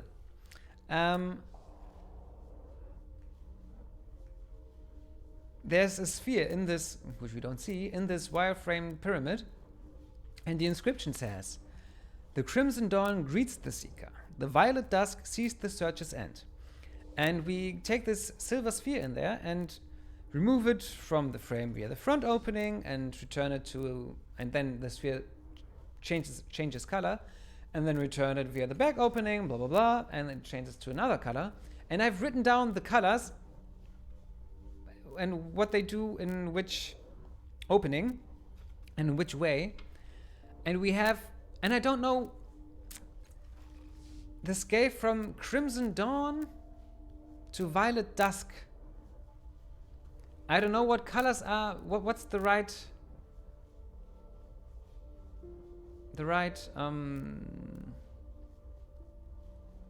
order. And I've written down deep violet, lurid red, dull orange, brilliant blue, and shining yellow. When you remove it, when you put it in, return it, it's bright orange, deep violet, blazing orange, cool green, or indigo. And especially brilliant blue and cool green, I don't know when they should. Hello in Thunderflux! Welcome! Is this a dirty joke? Welcome! You've never been here before. Welcome to the party. Yes, you certainly can. And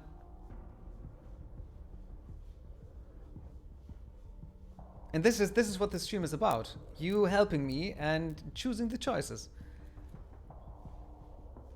Have you? Yes, that's what I thought too. So, yeah, you can certainly help me. We start with a lurid red, I would say. The other options when you take the sphere out of the pyramid is deep violet, dull orange, brilliant blue, or shining yellow. So I would say Crimson Dawn is lurid red is the starting point. Are you okay with this? With that?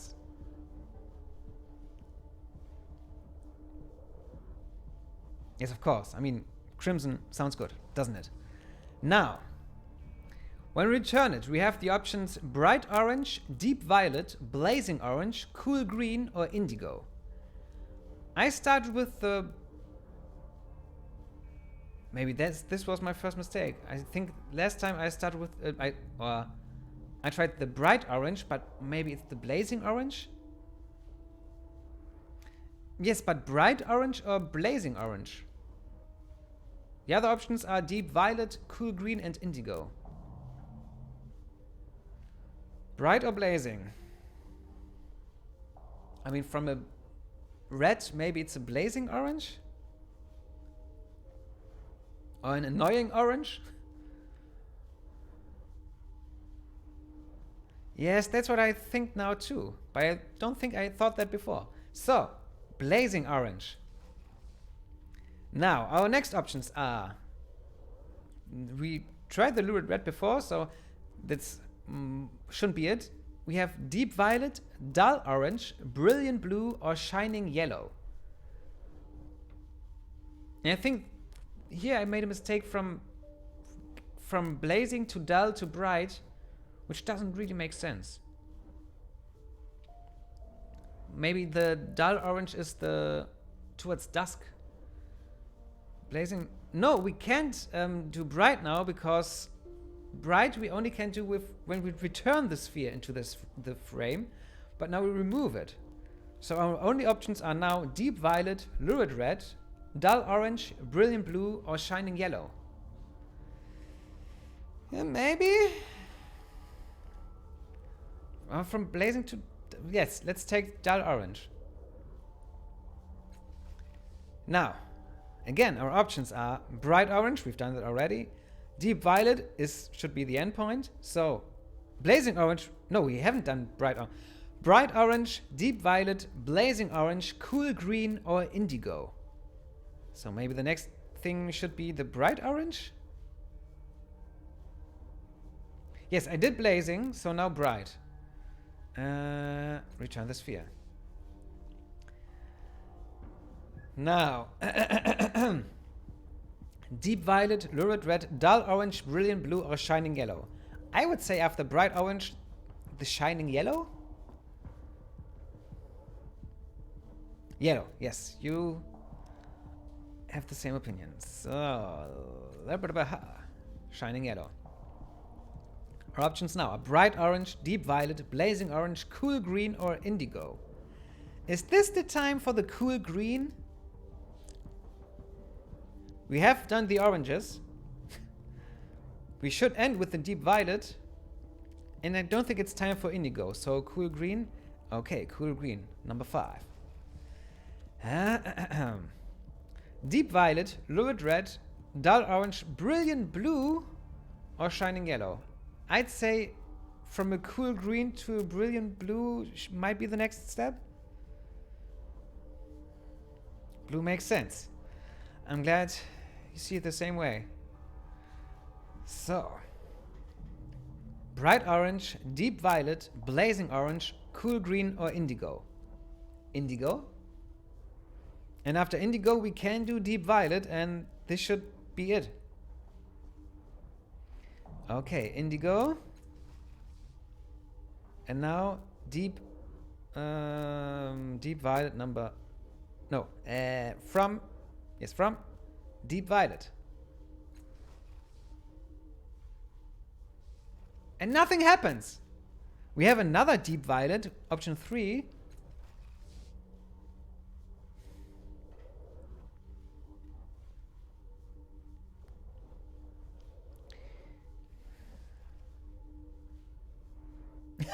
Oh, fuck.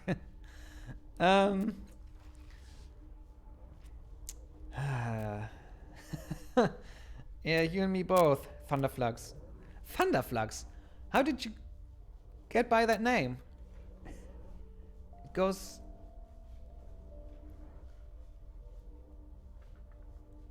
It sounds nice when you say it. Old World of Warcraft character. Oh. And why did you call him Thunderflux? Was he a Thor-like character? Well, when you are lost and I am lost, maybe it's time to look into the solution. I'm sorry, but sometimes, and I've done this before, and what we did made sense. So I'm not happy with us having no solution yet. Silver sphere wire pyramid.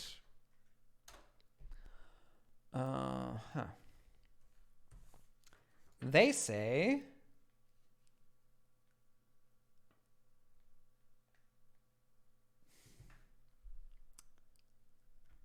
remove. They say remove via the left opening. Lurid red. That's what we did. Then they say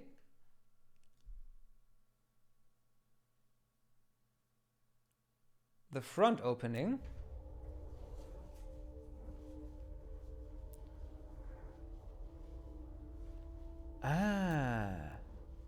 No.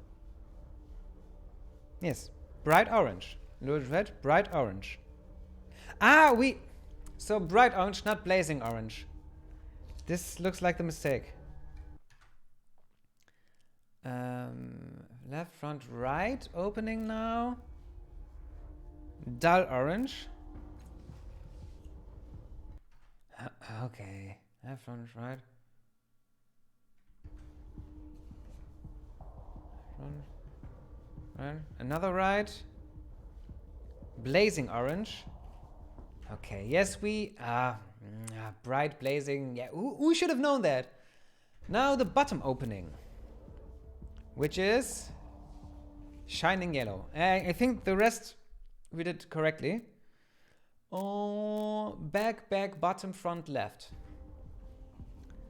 Back, bottom, front, Left. Ooh. A lot of Tauren had thunder something names. Oh, how about it is dawn till dusk, like from that's yes, and that's correct. But we missed. There was bright orange, dull orange, and blazing orange, and this is where we had the problem. This is what we didn't know. So we solved this now. It's been a long time since I tried this game, but didn't the colors also represent magic types? These are different colors, yes. I guess so. Maybe we just used too many colors and we only need to name the more basic colors. Those. Yes, really. The old world people, fucking assholes. The sphere changes to a deep violet, and what this means to us, we did solve it. I mean, what's the difference between bright, dull, and blazing orange? It's, of course, you can get confused. And I don't think we don't have to be ashamed that we looked into the solution. What the solution is now, we will see in a few seconds, because yes, orange. Because now, pee break. See you in a minute. 90 seconds. It's time. Hey, Thunderflux. Am I correct in assuming that you are my first non-German speaking visitor? Or it does, but no indigo.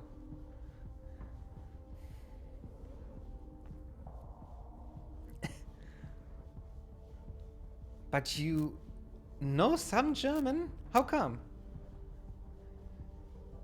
Ah, okay. That's an answer I can understand, because I've worked with many Dutch people in business, and it's always somehow they can always at least understand German, but we Germans seem to be too aloof to even try to understand Dutch, which I always find a little insulting. But yes, I have yet to meet a Dutch person who doesn't understand any German.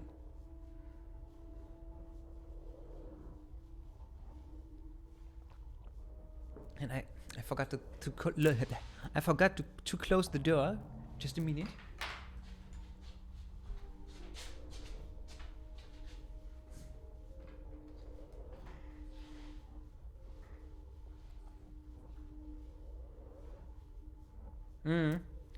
Yeah, that's what I feel too.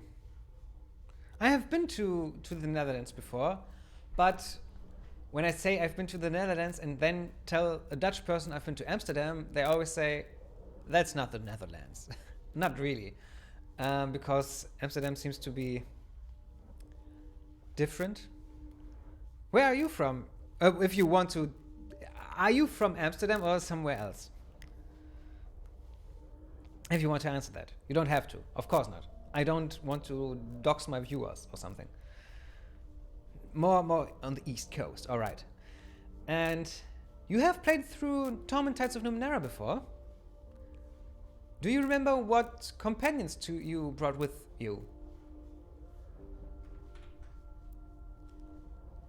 Now, the sphere changes to a deep violet. Upon being placed back in the frame, the sphere trembles slightly and begins oscillating through the various colors over and over, faster and faster. When your eyes can barely keep up with the color shifts, a bright flash erupts from it, blinding you temporarily. When your vision returns, the sphere is gone, and in its place is an item of alien design. The beats of time never ending. Ooh. This gorgeous artifact is made of several beads of various shapes, sizes, colors, and materials, all strung to a fine platinum chain. The individual beads shift constantly from one material form to another, spinning quickly around the chain. The artifact is light in your hand, nearly weightless. By rapidly spinning certain beads simultaneously, the device's temporal energy can be redirected into a target for a powerful restorative effect. Our perception tells us that a group of 3 larger beads have each been engraved in a small but beautiful script. On the first, currently a faceted green emerald with sharp edges, you see the word Kalis. Kalis?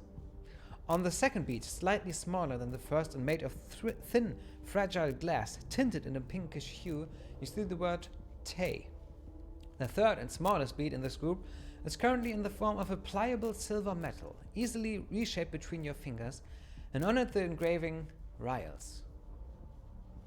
Kalis Tyriles. Okay, I don't think we will ever know what that means. But still, we have the beads of never-ending time. Time never-ending. Yes! Solved it! Fine. The empty frame rests on the wooden base. It seems incomplete somehow without the sphere. Ah, the beta. Yes, I did that too. So you were a Kickstarter backer as well? This is the only game I ever backed in any early access, Kickstarter, whatever form. And I paid quite a lot. I won't say now how much, but quite a lot of money. Did you do the same? Converse hastened.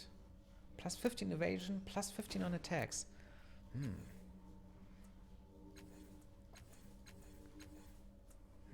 This might be for Eritus, who has no evasion, or the least evasion of all of us. Plus 50 movement speed. And Eritus is the one that should fight the most, I think. I mean, he is a glaive. Yes, Eritus gets the beats. Eritus gets the beats. Eritus gets the pizza. Okay. And yes, you are correct. The colors also mean different tides. For example, our most dominant tide is the blue tide, and the blue tide represents wisdom, reason, and enlightenment.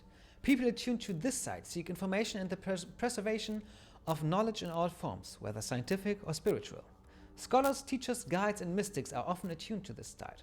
There's also the gold tide. The gold tide is for people with compassion, empathy, and heroes that try to help other people. The silver tide are more the heroes that really want to be heroes and leaders and want to be adored. This is the silver tide. The red tide is the tide from the heart, passion and spirit and bravery and maybe not thinking that much with your head but with your heart. That's the red tide. We have also the indigo tide. The indigo tide is the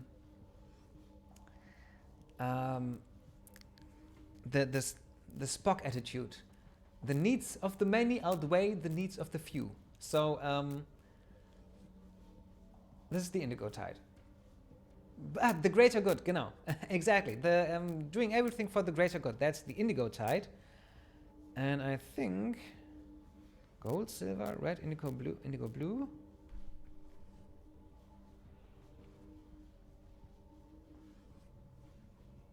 Yeah, I don't remember any other tides, but I think that's them.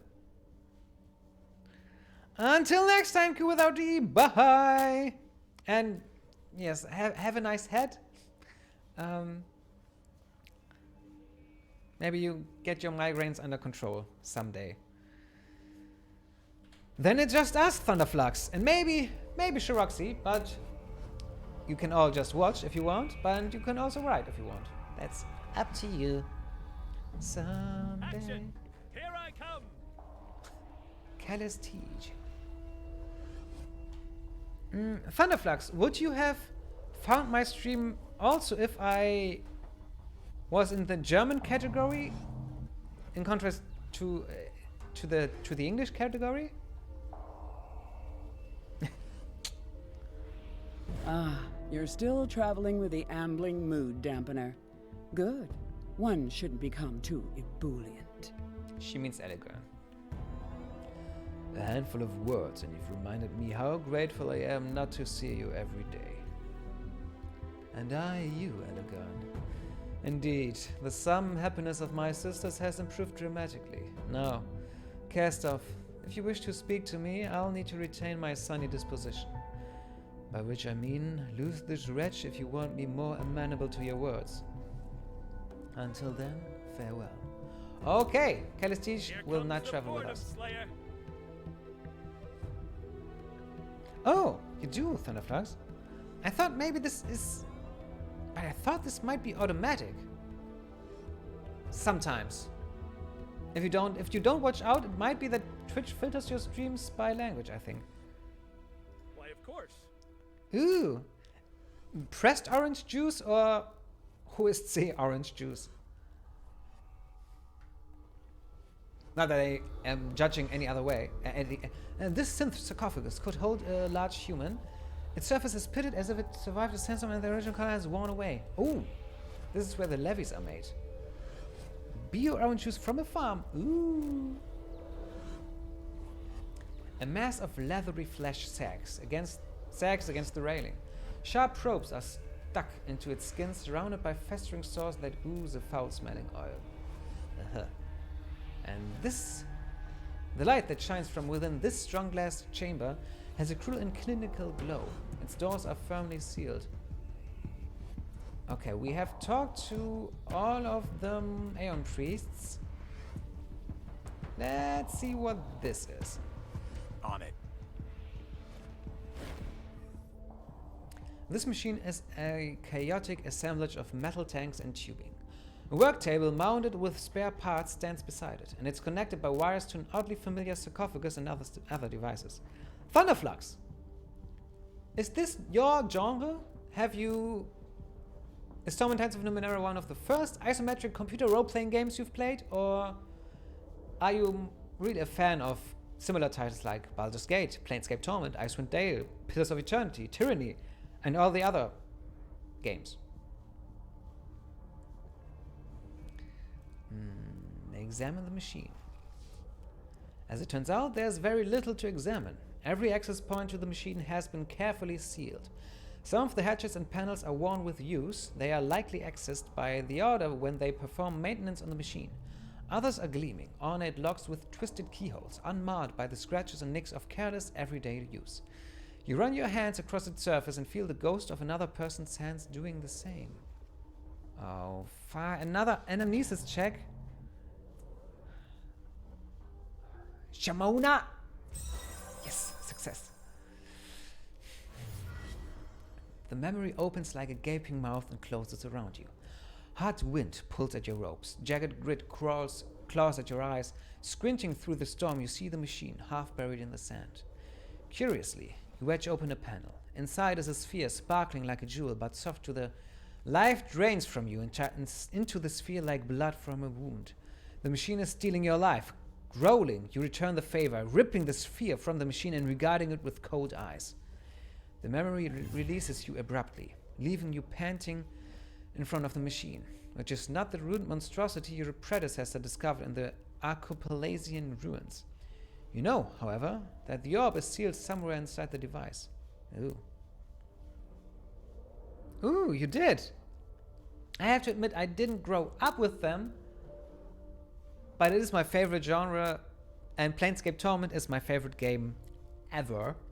And just recently... Oh, okay!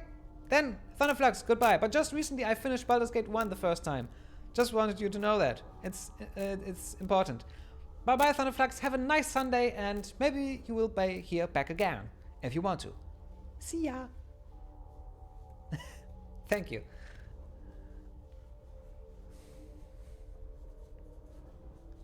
Okay. The orb. The life-stealing orb.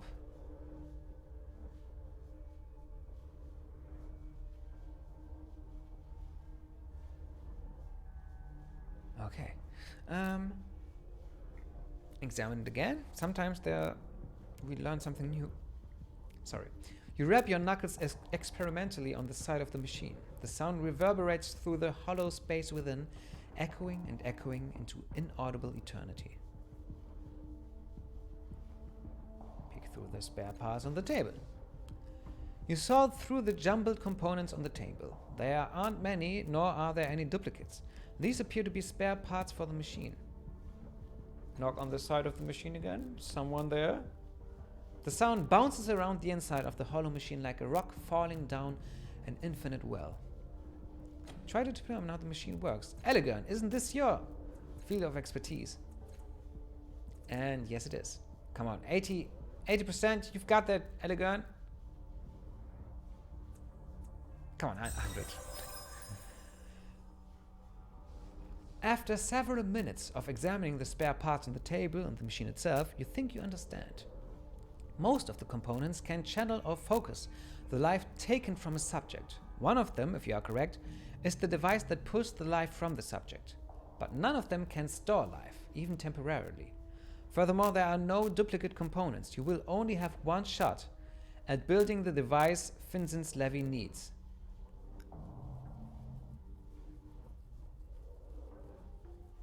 Maybe let's talk to Min of Tanyang first. Maybe he can help us.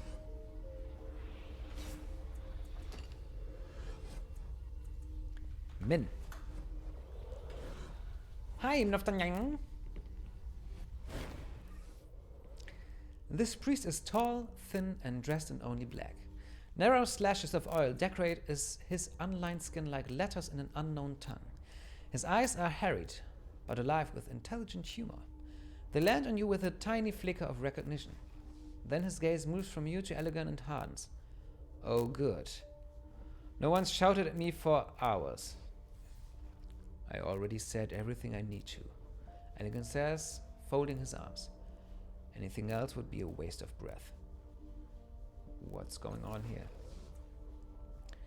You're looking at Min of Tanyang, head puppet of the Order of Truth, Elegant says, jerking his head at Min, more interested in where the next shin is coming from than, say, doing any actual research. This may shock you, and it shouldn't because we've had this talk before, but research into the Numenera takes time. Orth needs a quiet place to work. He needs food and a bed, and none of this is free.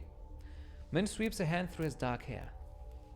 Like it or not, and I know you don't, the slave families demand cooperation for their shins. If we don't maintain the Levy network, if we don't play their games, that funding goes away, and so does the Order of Truth.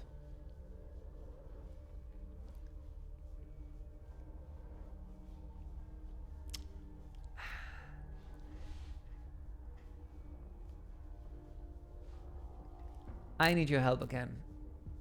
Should we side with our companion, Elegant, who's our friend, even though we've known him maybe 2 days in this game? Or do we understand Min? I mean, science somehow needs funding. Don't hate the player, hate the game, I say. It's not his fault that things cost money, shins.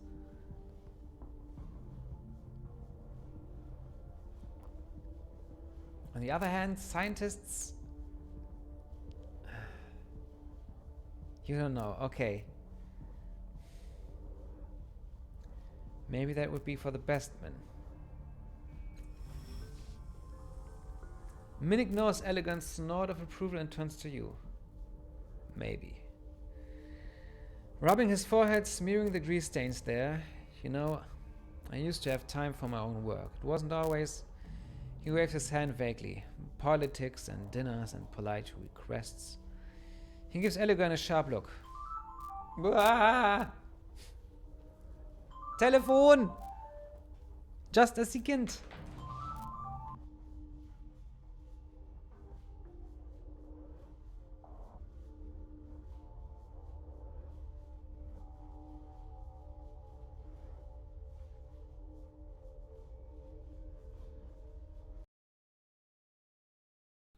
Now you hear me.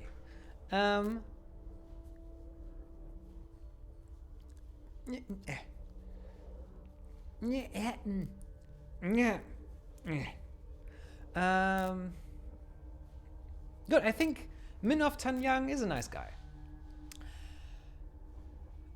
He gives Elegant a sharp look.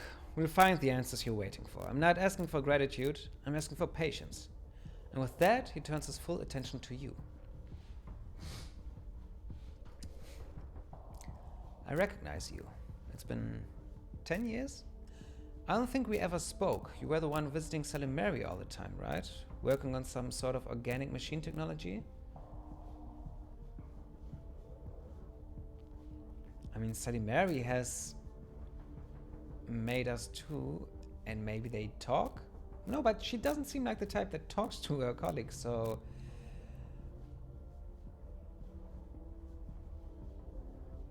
Why is that a lie?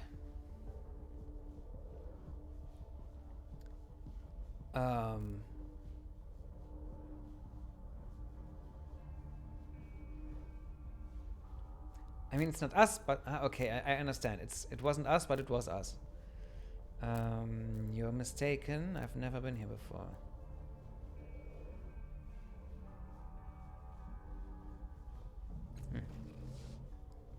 Oh, he says, frowning. Still his eyes linger on you, trying to remember where he's seen you before. What brings you to the Order of Truth? Where's Orth Fong now? You found his note, didn't you? Elegant would know better than I would. Orth didn't tell any of us where he was going. Where is he again? Elegant was nice. Okay. Can you tell me about your work? He says, shaking his head. That's a big question, even on the best days. I specialize in mechanical Numenera, intelligent or not, but I haven't had much time for research since I started managing our branch of the Order. What was that?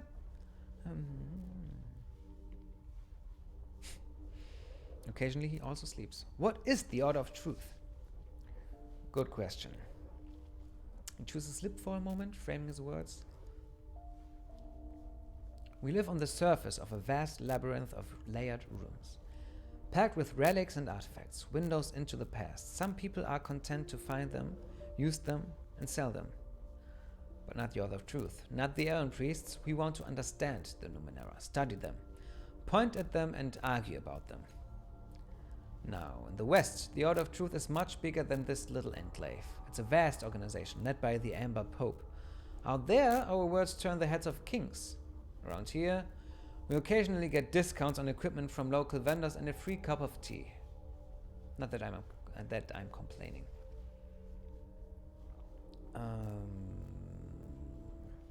Are there a lot of Amp Priests in Sargos Cliffs? Yes, but they are not strictly here. Some are out on digs or various expeditions. We only have a few Amp Priests in the city right now. There's Salimeri, who I mentioned before. Baliazar studies biomechanical life forms. Orth Fong is an expert in inexplicable and malicious architecture and should be back soon. He pauses, ticking his fingers and furrowing his brow. And Sn'erf, of course, a visitant who's developed an interest in all forms of reproduction.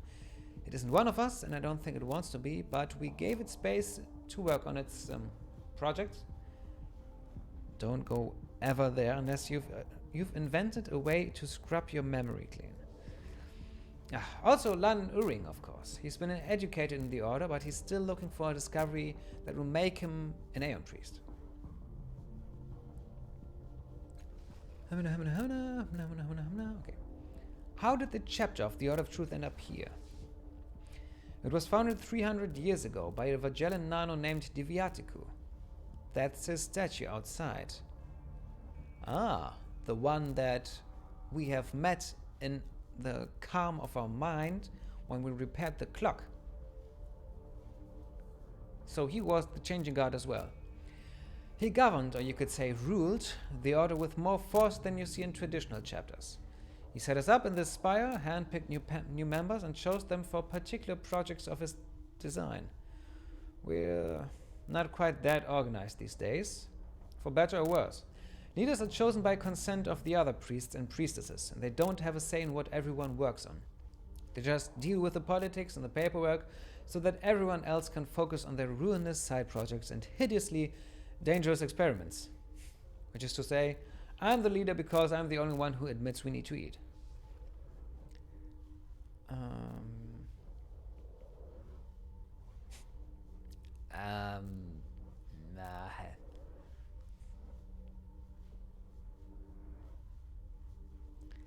Leadership is a lonely path. I wish that were true. I'm rarely lonely. People visit me all the time, usually furious and waving their hands. But someone has to deal with the world outside these walls. The slave families, for some reason, aren't interested in funding wild endless experimentation. They like results, especially weaponizable ones. So I review their requests, deflect the crazier ones, and convince my colleagues to work for a living occasionally. He nods at the nearby machine. We also create the levies that guard the city, though that's seen more as a responsibility than a favor these days.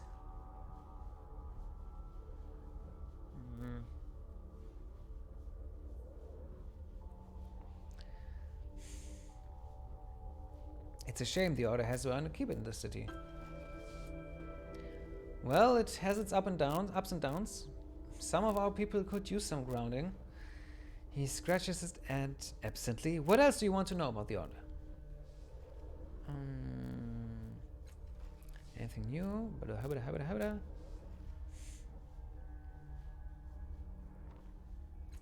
The other members?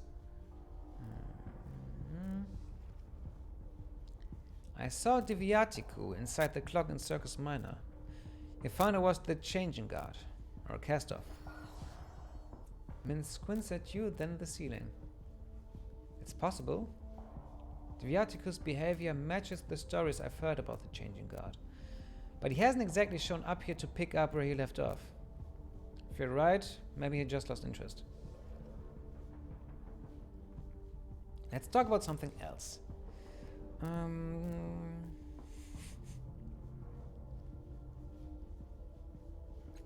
This we did already? Yes? So, can I ask you some questions about mechanical Numenera? I would be incredibly grateful if you did. I would be incredibly grateful if you did. Every other conversation I have revolves around how I'm ruining the Order, or not doing enough to save the Order. He rubs his forehead with the back of his calloused hand. Please, ask me about wires and blinking lights. I have met a levy that's losing its mind. It wants to take a better year from its creator. What? That's horrible. His gaze drifts to the air, and very, very fascinating. I could build something based on our machine that would trade a year of the citizen's life, assuming you were willing to pay 60 for parts. He glances at you sharply. And the citizen was willing, of course. I'll remember that. Alternatively, if you want to spare the shins in the day it would take me to make it, you could try building it yourself, he says, nodding his head at a table near the machine loaded with parts. If you feel like a challenge. I'll try building the device myself. That's the spirit. Not that we couldn't use the money, mind you, but we're not about getting rich here after all. Huh. Min continues looking at you, apparently oblivious to Elegant's outburst. Maybe it wasn't a huh, but a ha! Tell me about the machine behind you. It makes levies, the guardians of Sargus. Our records say that Deviatiku found a similar device in the ruins of Archipelasia, far to the north. He convinced the city that a local version, a modified one, would be of use. Archipelasia. There is a story in the novellas that came with the collector's edition of the game about this story. Oh yes. Now it makes sense why it was mentioned. In order to become a citizen, everyone in Sargus Cliffs, even the ones born here, gives a year of their lives to the machine. It uses that borrowed time to create a levy.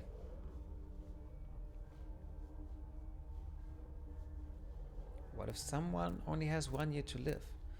Would they die the second they enter the machine? No. They never die in the machine, but it catches up with them a few days later. That doesn't happen very often. Sometimes I think the machine actually saves them, prevents them from meeting whatever fate was in store. But not always. At any rate, the levies created by the machine are nearly identical, and they only last a year. After that, they quietly return to the machine and dissolve into... His hands grip the air, trying to frame the words grey gunk. It's incredibly unpleasant to watch, but they don't seem to mind. Disgusting? Yeah. Like I said, it's not fun to watch, but they don't scream or thrash around. And then their gunk gets used when the next soon-to-be citizen strolls through the machine. Nothing gets wasted, except for the bits that wash down the drain. Can't do anything about that. Anyway, that's the machine. Any other questions? I'm trying to repair a device known as a resonance chamber. You what? I thought that thing was a myth. And you're trying to repair it. Where is it? I'd rather not say. Probably wise. Anyway, do you have any piece of the machine with you? I have a shard of it. Take a look. He handles the shard with care. Organic and crystalline. It was grown into the appropriate shape for the machine. This is definitely what Salimeri was working on all those years ago with her partner. He looks at you, his eyebrow raised, but does not say more. Reluctantly, he hands it back to you. In all honesty, I focus more on traditionally powered machines. Salimeri has some experience with organic machine construction. You might ask her about it. Okay, so during her quest, then she will help us.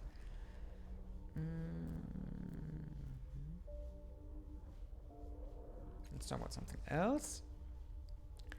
Salimeri told me there's a Numenera spy in the Order of Truth.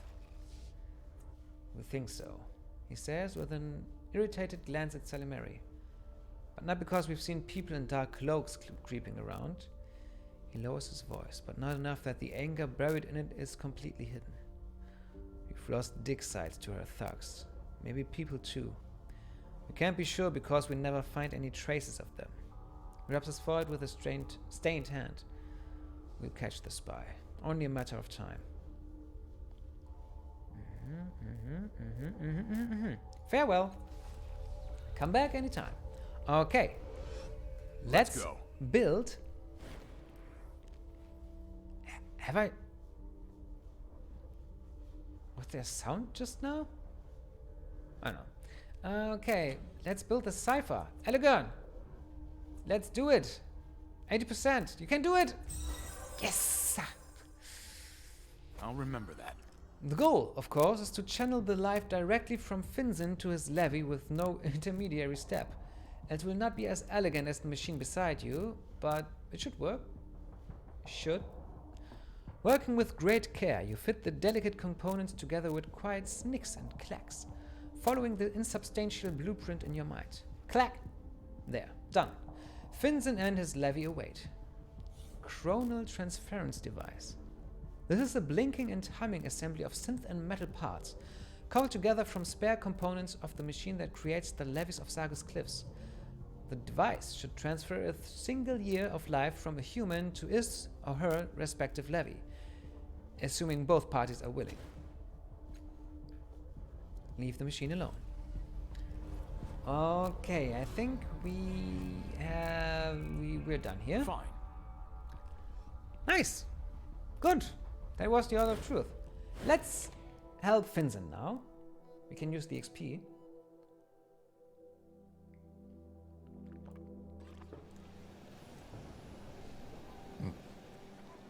It should be here. Is this the Caravanserai? No, wrong way. Oh, is it? Yes. Fine. We have to go here. Cliff's Edge. No, this is Circus. We will get there. La la la la. Is this a bye-bye emoji, Shiroxy? Or did you just want to play around with a nice little fire qualler? Ah, okay. You're still here. Yes. And I'm happy.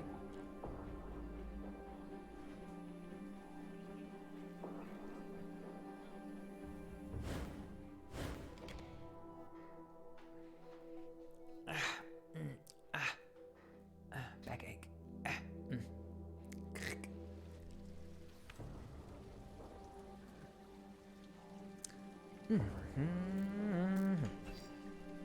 So, Finzen. Of course. Let's get to him. Locks his eye. This is Finzen, and this is the tormented Levy. Let's talk to him first.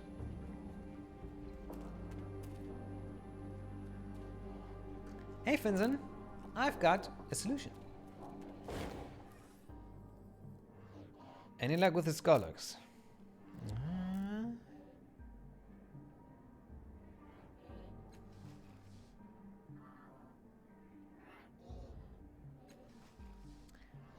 I've brought a device that will transfer a year from you to your Levy. Fine. Just 1 year, right? He chuckles, but there's not much humor in it. I got a few to spare. Let's go this over with. Hey, Levy!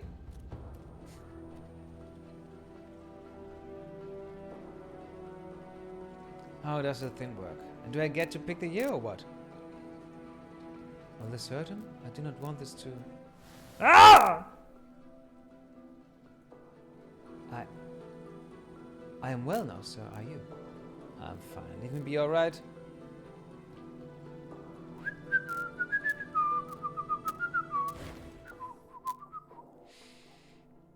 Well, it's done.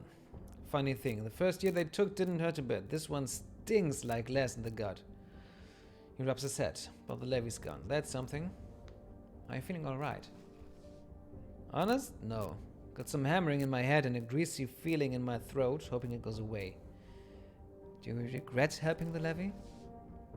Sure, but no too. Where you described it, I owed him debt. I owed him a debt. You have to pay your debts, sisters no. Think I need to lie down. I'm off. He moves to do just that, then pauses. Hey, before I forget, let me give you something for all your trouble. He drops a small pouch into your hands and stumbles away, clutching at his side and cursing under his breath. 50 shins! 50 shins of grey. Nice.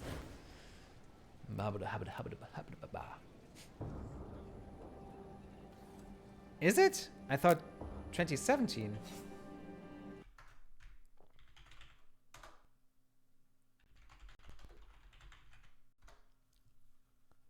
I thought that's what the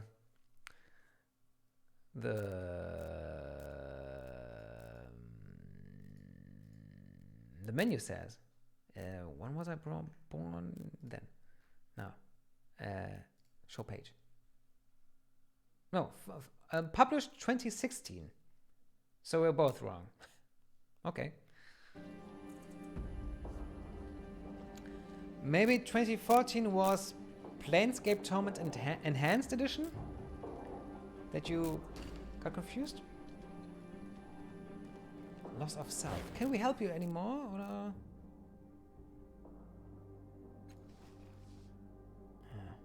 nothing. Yes. Yes. Okay. Aidan Sitabo. Nothing new here. Oh.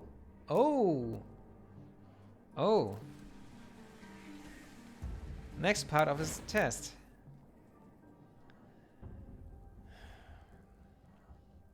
The heavily muscled man hasn't stopped punching and kicking the air yet. Maybe he never will. You've returned, he says, his eyes locked on the invisible enemy before him. I'm ready for the next part of your test. So am I, he says, nodding gravely. But prepare yourself. I will not hold back this time. The Beer's assault! He launches a two-handed blow at your face.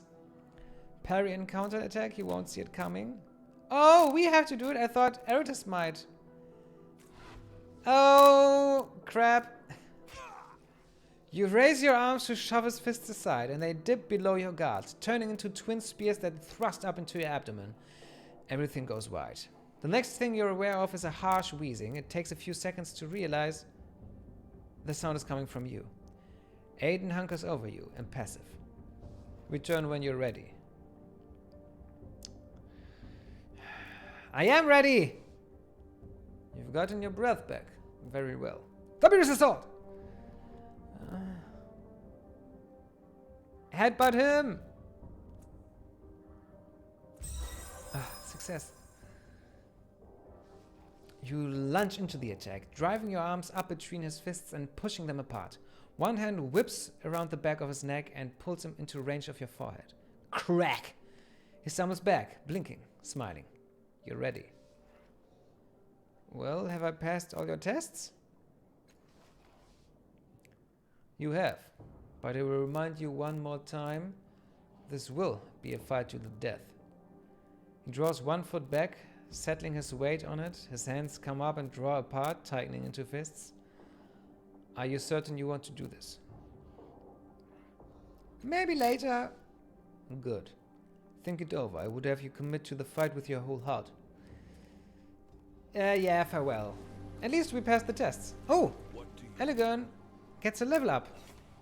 Nice. Increase edge. Edge badge. We can use intellect pretty much every time. You need intellect for everything. On the other hand, he is the only... Oh, he is a nano.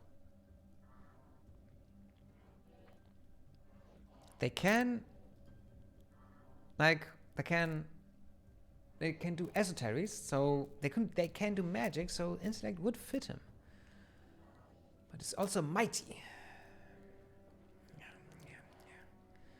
No, I need more intellect. Come on. Come on now. I can't. Give him more speed. Intellect confirm. Abilities unlocked. All other parties. Really? All other party members gain +5 on lore. Aidan has spent his life knee-deep in Drit, studying Numenera of every kind. His allies benefit from his vast knowledge. Spurred by ink. While living his tattoos is active, gain +50 movement speed and +1 max effort.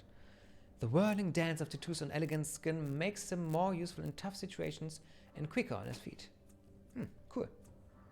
And 2 abilities to learn. Mind Barrier. +1 intellect pool, +1 armor. Your mind is an impenetrable tower of iron will, a fortress few can breach. Maybe. Adaptation. Gain protected. Forever? No, it's an... Oh, okay. It costs 1 intellect and is an action. +2 armor, +1 resistance. Oh, and all allies. Surround your allies with a cloud of nanospirits that will defend them against damage. That is good. The hook. 1 might. Snare a target with a grappling hook and pull them toward you. A chain, a hook, and an unbalanced enemy. That's all you need to ruin someone's day. You throw a chain around your target and drag your foe stumbling within range of your attacks. I think I'm for these 2. +1 armor, +1 instant. We'll make a real tank out of him. Protected. I mean, the hook would help his tank abilities, but he's got +50 movement. He's fast, isn't he? And he might not need the hook. He is spurred by ink. Yeah. Also, who has the artifact? You have. Oh, yeah. Okay, he's hastened. Sounds good. Sounds good. Sounds good. So we'll get back to him later.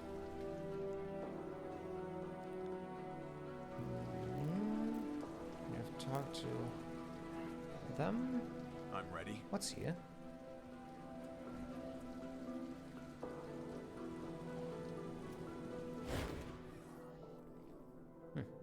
Nothing. Yes. Okay.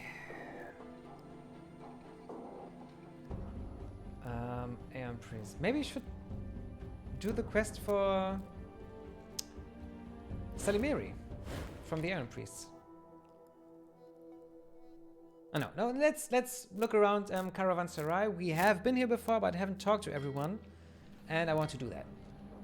Explorer. You've got the look of an explorer, Barty, am I right? I want your opinion on something. I think my friend here and I should explore the bloom, the alleyways, bars especially. Oxys also scratch here wants to explore the Verxulian wastes. Sounds hot, darling, Sandy. I'd rather discover an exciting new cocktail than a dozen pointing rocks, wouldn't ya? I see. Is it your turn to pay or mine?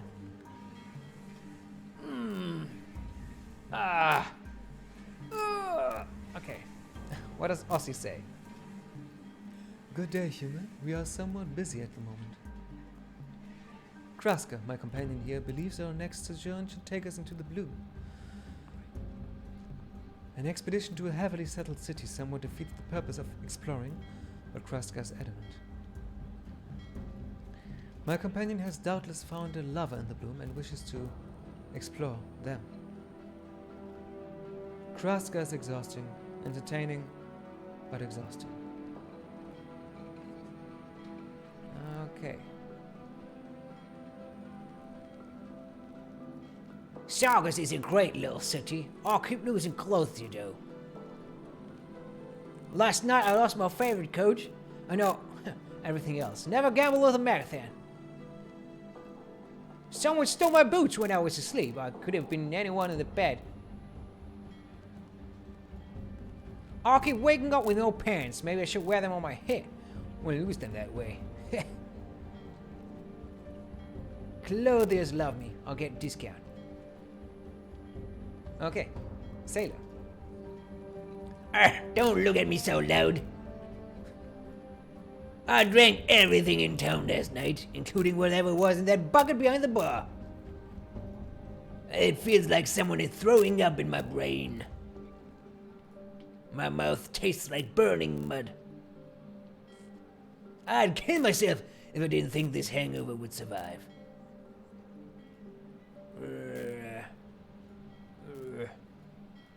Right. Okay. The technology that suspends the tables prevents them from being easily flipped, dragged, or moved. Given the location, this is probably a good thing. Oh, yeah, we are right at the cliff and... Phew. They like to live dangerously If here. you want a job done right.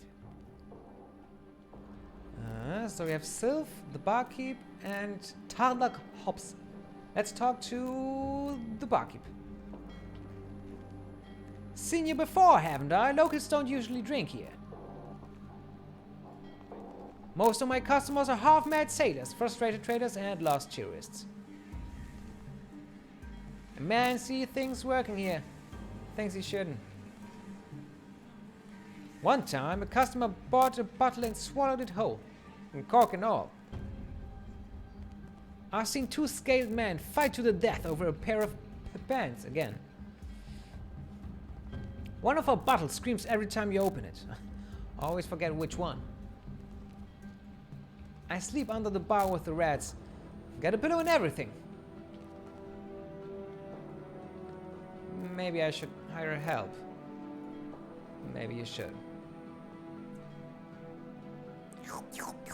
Okay, Tarnach Hobbes. What are you? Who are you? What's up?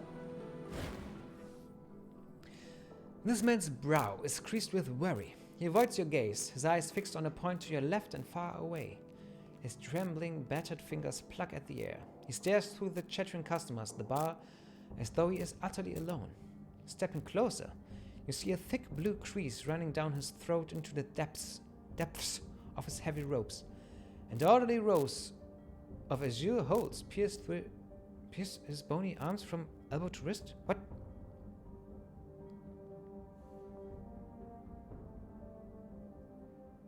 Okay. Discord, he says as you approach.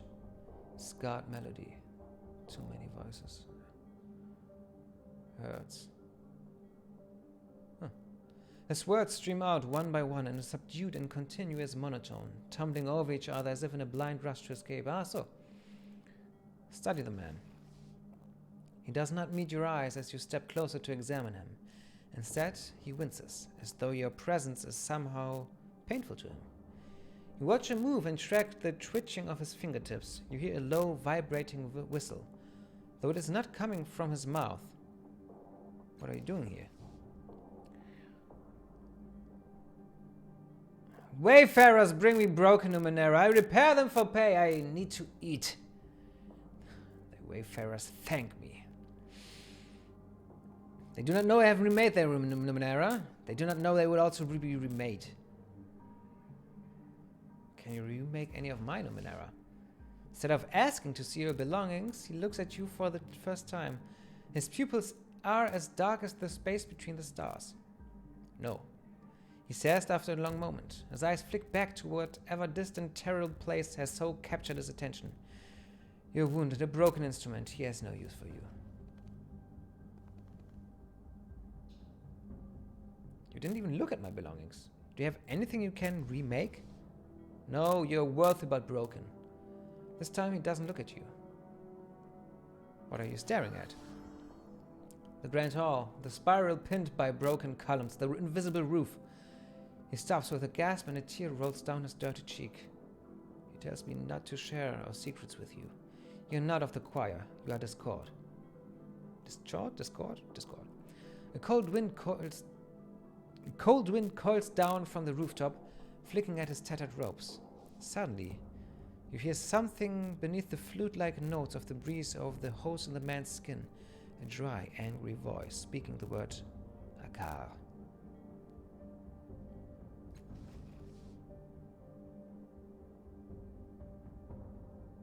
Akar, what does that mean? You may as well have slapped the man. With wide shock, he doubles over, clutching at his chest. Beneath the man's agony, you sense otherworldly indignation and ageless despair, deep as oceans. Great Akar was once the mightiest of cities, and it will rise once more when the choir awakens. His gaze meets yours. The conductor will reward your curiosity and allow me to tell you what I have seen. You need only ask. I wish to know what you have seen. Before my becoming, I found a pit ringed by stone, deep in the Avran wood. Broken pillars at the edges. I stepped inside, breathed the dusty air. He pauses, passing a shaking hand over his mouth. I was lost in the Grand Hall for days, decades, pillars twisting like hallways, spiraling, the ringing of bells, whirling chandeliers, listening to the song of the lost choir. I was an audience becoming an instrument. Finally I slept and awoke here, upon the heights. He took my voice. The man says, his eyes dull and distant, but my blood sings. I am becoming, I dream, and I remake Numenera for wayfarers so they will become and dream as well. And together we will go into the forest, to the ring, where the Grand Hall once stood, and rebuild. He falls silent, eyes wide and wet, as if dreaming of the city that lives in his mind. Okay. You said that you dream. What of? Proud Akar at its peak. He says, gaze locked on the distant ruins of the city, instruments of metal and flesh ringing the balconies of the Grand Hall. The conductor, our heir, breathing him in, forever.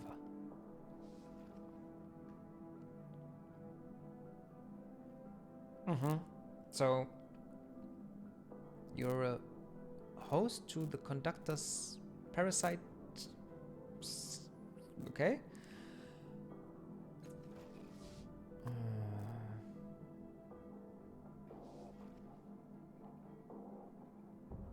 What do you think you're becoming? An instrument, he says, swaying. Doorway. Before I remade Numenera, now I wake and find devices the conductor has made for me. He's generous. Look, he says, smiling and putting aside his robes to bare his bony chest. Countless devices are embedded in his flesh, looping bloodlessly in and out of his ribs, linked by tubes or wire to an opalescent sphere at the base of his throat. Aha.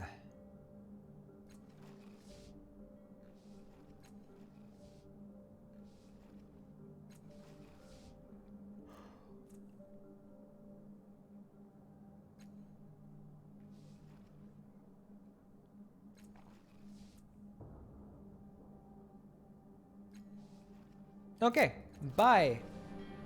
Leave me to the harmony. Tarnach Hobbes? Why not? Yes, why not? Sylph! I remember her name. I think she's a little important.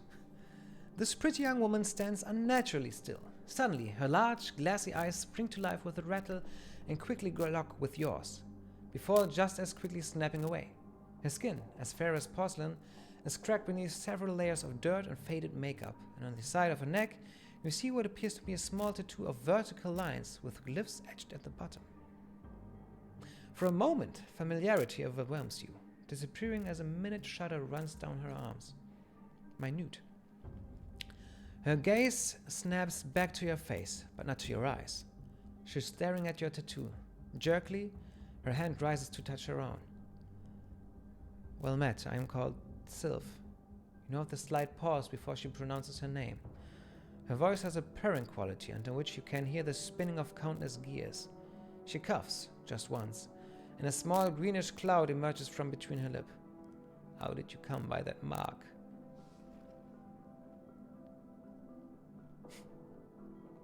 Try to remember where you've seen Sylph's tattoo before. Ah. You hear an echo of yourself and see in front of you a strange old man.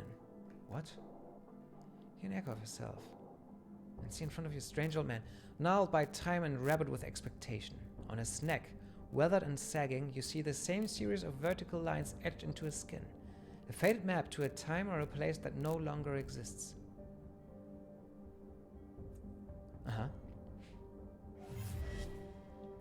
An inadmissible period of time has elapsed without an answer.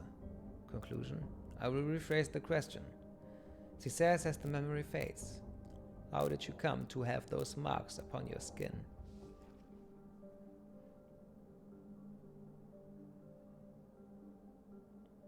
What's it to you? Aggression noted, she says without any indication of offense. A different approach will be initiated. She regards you, head tilting to the side with a series of small, ratcheting noises. You have the absurd impression the motion is meant to be flirtatious.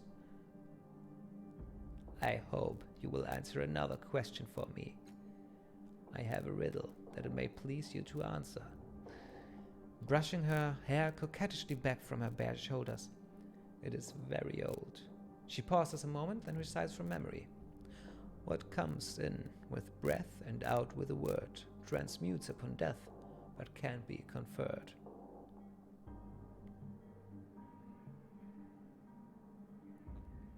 Life?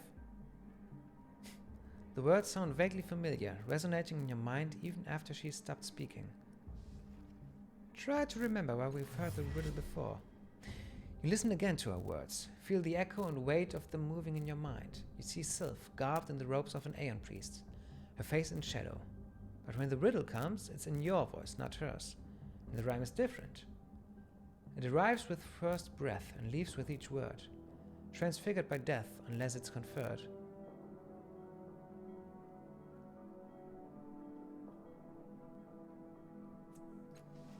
In your mind, Sylph replies in a deeper, melodious tone. Consciousness. It isn't until you surface from the memory to find Sylph staring at you that you realize you spoke the word aloud. She tilts her head from side to side, as if weighing your answer in each ear. Very good, she says, her neck clicking back to neutral. I have one last question to ask of you. You may not have an answer. She looks beyond you, remaining still for some moments while the gears inside her stomach clatter and whir. Then she meets your gaze again and asks her question. What would you do if you met someone who had succeeded at your life's work before you, and they refused to share their method?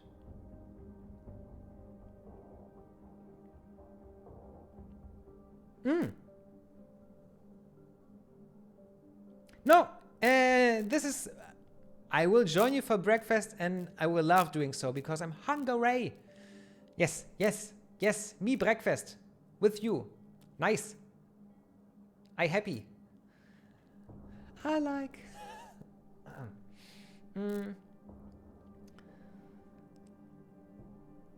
I would find my own method, or I would find a new life's work.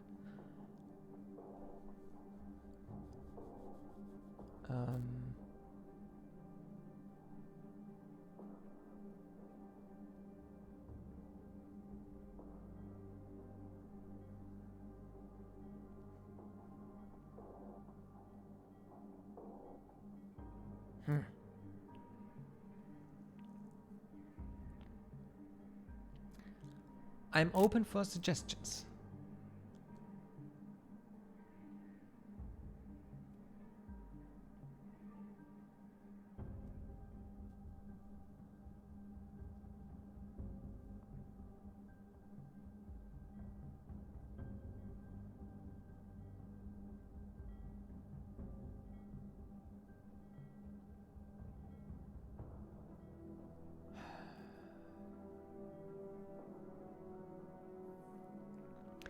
Finding your own method must be frustrating because you know there's a perfectly good method out there and you're just not using it.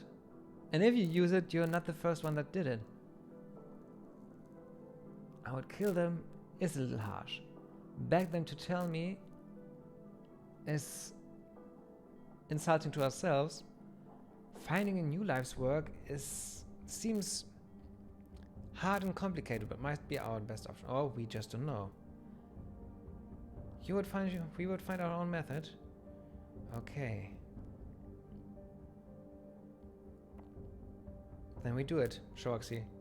Option 3 is selected. That would doubtlessly be difficult. The darkness behind her eyes whirls with glints of metal as her pupils dilate fully. They snap back to normal and she bows slightly. I wish you luck in your endeavor. I have no more questions for you. I thought we know where we've seen her before. Yes! An image appears in your mind of Sylph standing demurely beside a richly clothed man who gestures at you impatiently. Sure, she's old, but she can still work. Still got that machine intelligence of hers running along nicely, unlike some others. If you're lonely, she'll keep you company. If you're not, she'll keep quiet. Won't you? He turns his piercing gaze on Sylph, who nods. I'm ready to become even more heroic. Good. A sharp edge of disappointment. You recall walking away from Sylph when she was offered to you, passing a sneering man in dark robes who had already made an offer. His presence overwhelms the memory with a sudden understanding of who and what stands in front of you. Aidan, an obsessive Aeon priest who made it his personal mission to track the changing god to the ends of this world, searching for a way to transfer his self into vessels of his choosing. I've never heard of Aidan before. It's impossible to tell how successful the transfer was or how intertwined the two psyches may have become. Regardless, the two of them are trapped in the same decaying construct with no hope of salvation anytime soon.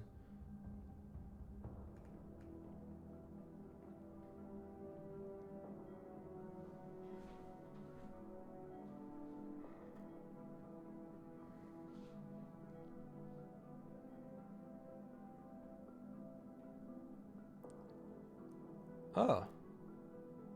Aidan? Are you in there? She slowly blinks her eyes. One of them fails to reopen completely. I am Sylph. Have you mistaken me for someone else? And I know you're in there. Can you hear me? I am Sylph. She replies. The Aeon priest's mind seems to have faded into the construct's subconscious. Who knows if it will emerge again? In some games, this strategy right here leads to success, so... But maybe not here.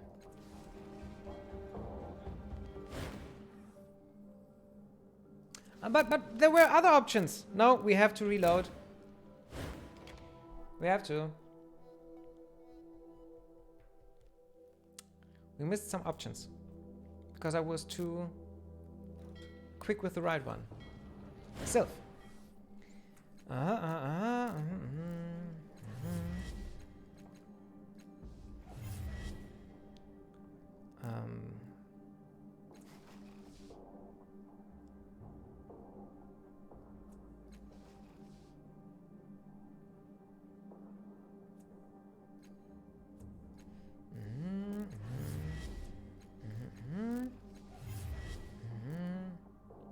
We said I would find my own method.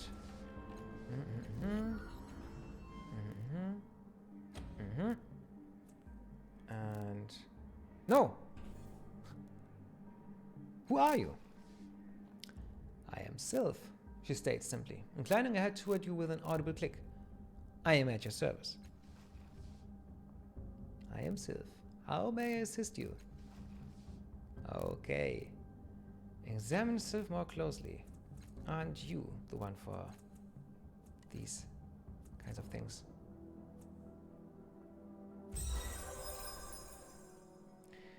I'm ready to become You even study her more cracked heroic. porcelain skin, the way her joints are covered by the seams in her clothing, and what once must have been a remarkably pretty face. You recall a fragment of ancient machine history, discovered by your sire in a place called the Wheel of Bars. Automatons like Sylph were created in many different shapes to please their owners, no two alike, all handcrafted and unique. Only a few survivors were known to the machine minds of Bars, and those went for sale to the highest bidder. I'm ready to become even more heroic.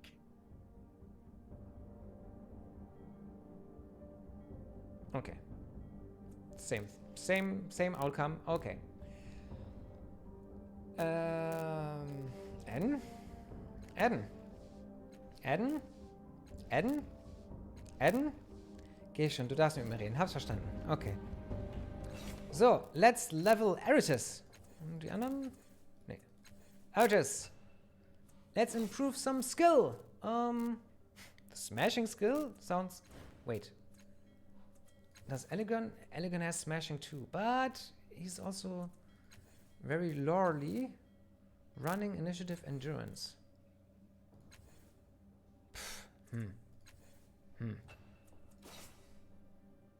Persuasion would not be a strong suit. No. No, he's not the type who heals.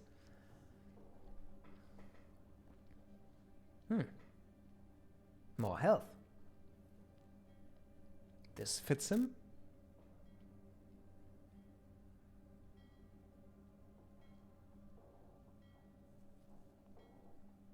But also running. It's also good in a fight, especially for melee fighter.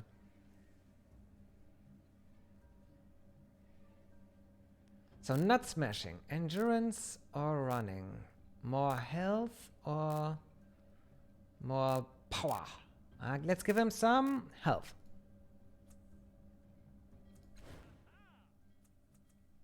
Haha! Kinetic overdrive. Gains +3 might and +3 speed. Which is stronger and faster than other heroes. Than any heroes, really. After all, he's the greatest hero who ever lived. Elbow grease. +5 bonus gain from smashing or quick fingers. A little extra force is sometimes all it takes to succeed at certain physical tasks. Okay, which one? Fell swoop. Attack an arc in front of you, dealing weapon damage to all enemies who fail to evade.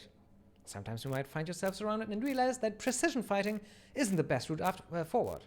Sometimes only brute strength serves. Show them the error of their ways. Here we also have this hook. No. Let's take the fell swoop. Next. A skill to increase.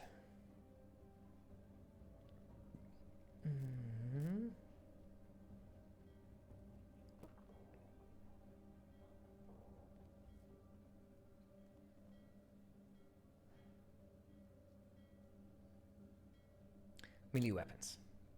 Of course, melee weapons. Good! Good. Never boring.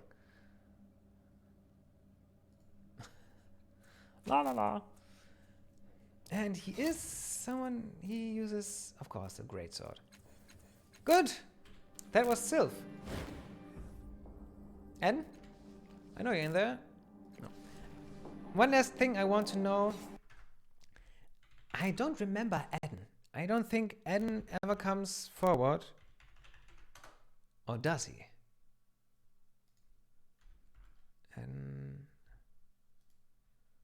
I mean, I've played the game before, so I can't spoil myself. I am allowed to look.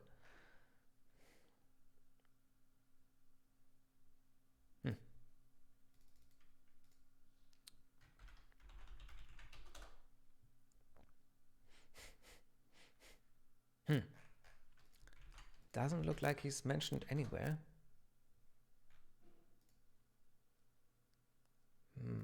No. I don't think she's got any role to play here in this game. Okie dokie. Next time we explore more of Caravanserai. Until then, I wish you the best of Sundays. Why not? Shroxy, thank you for being here all 3 hours, I think. God damn, girl. Thank you very much. Next time, we might see each other, if you want, on Wednesday. Starting at 19 o'clock. Yes, I'm for the 24-hour clock. And play Shantae, Risk is Revenge, the second part of the Shantae series. The first one was only for the Game Boy Color, so we will start with the second one. Shantae, Risk is Revenge on Wednesdays. And this Thursday, 9 Parchments with Ilberic Sackville. Both should work fine, and not like this week that we will not make it because our controller doesn't work, because it does work now, just with the older driver from the Xbox One controller, and everything's fine. So, see you then. Bye-bye. Have a nice day. I make a hard Caravanserai save. Nice. And guten Tag.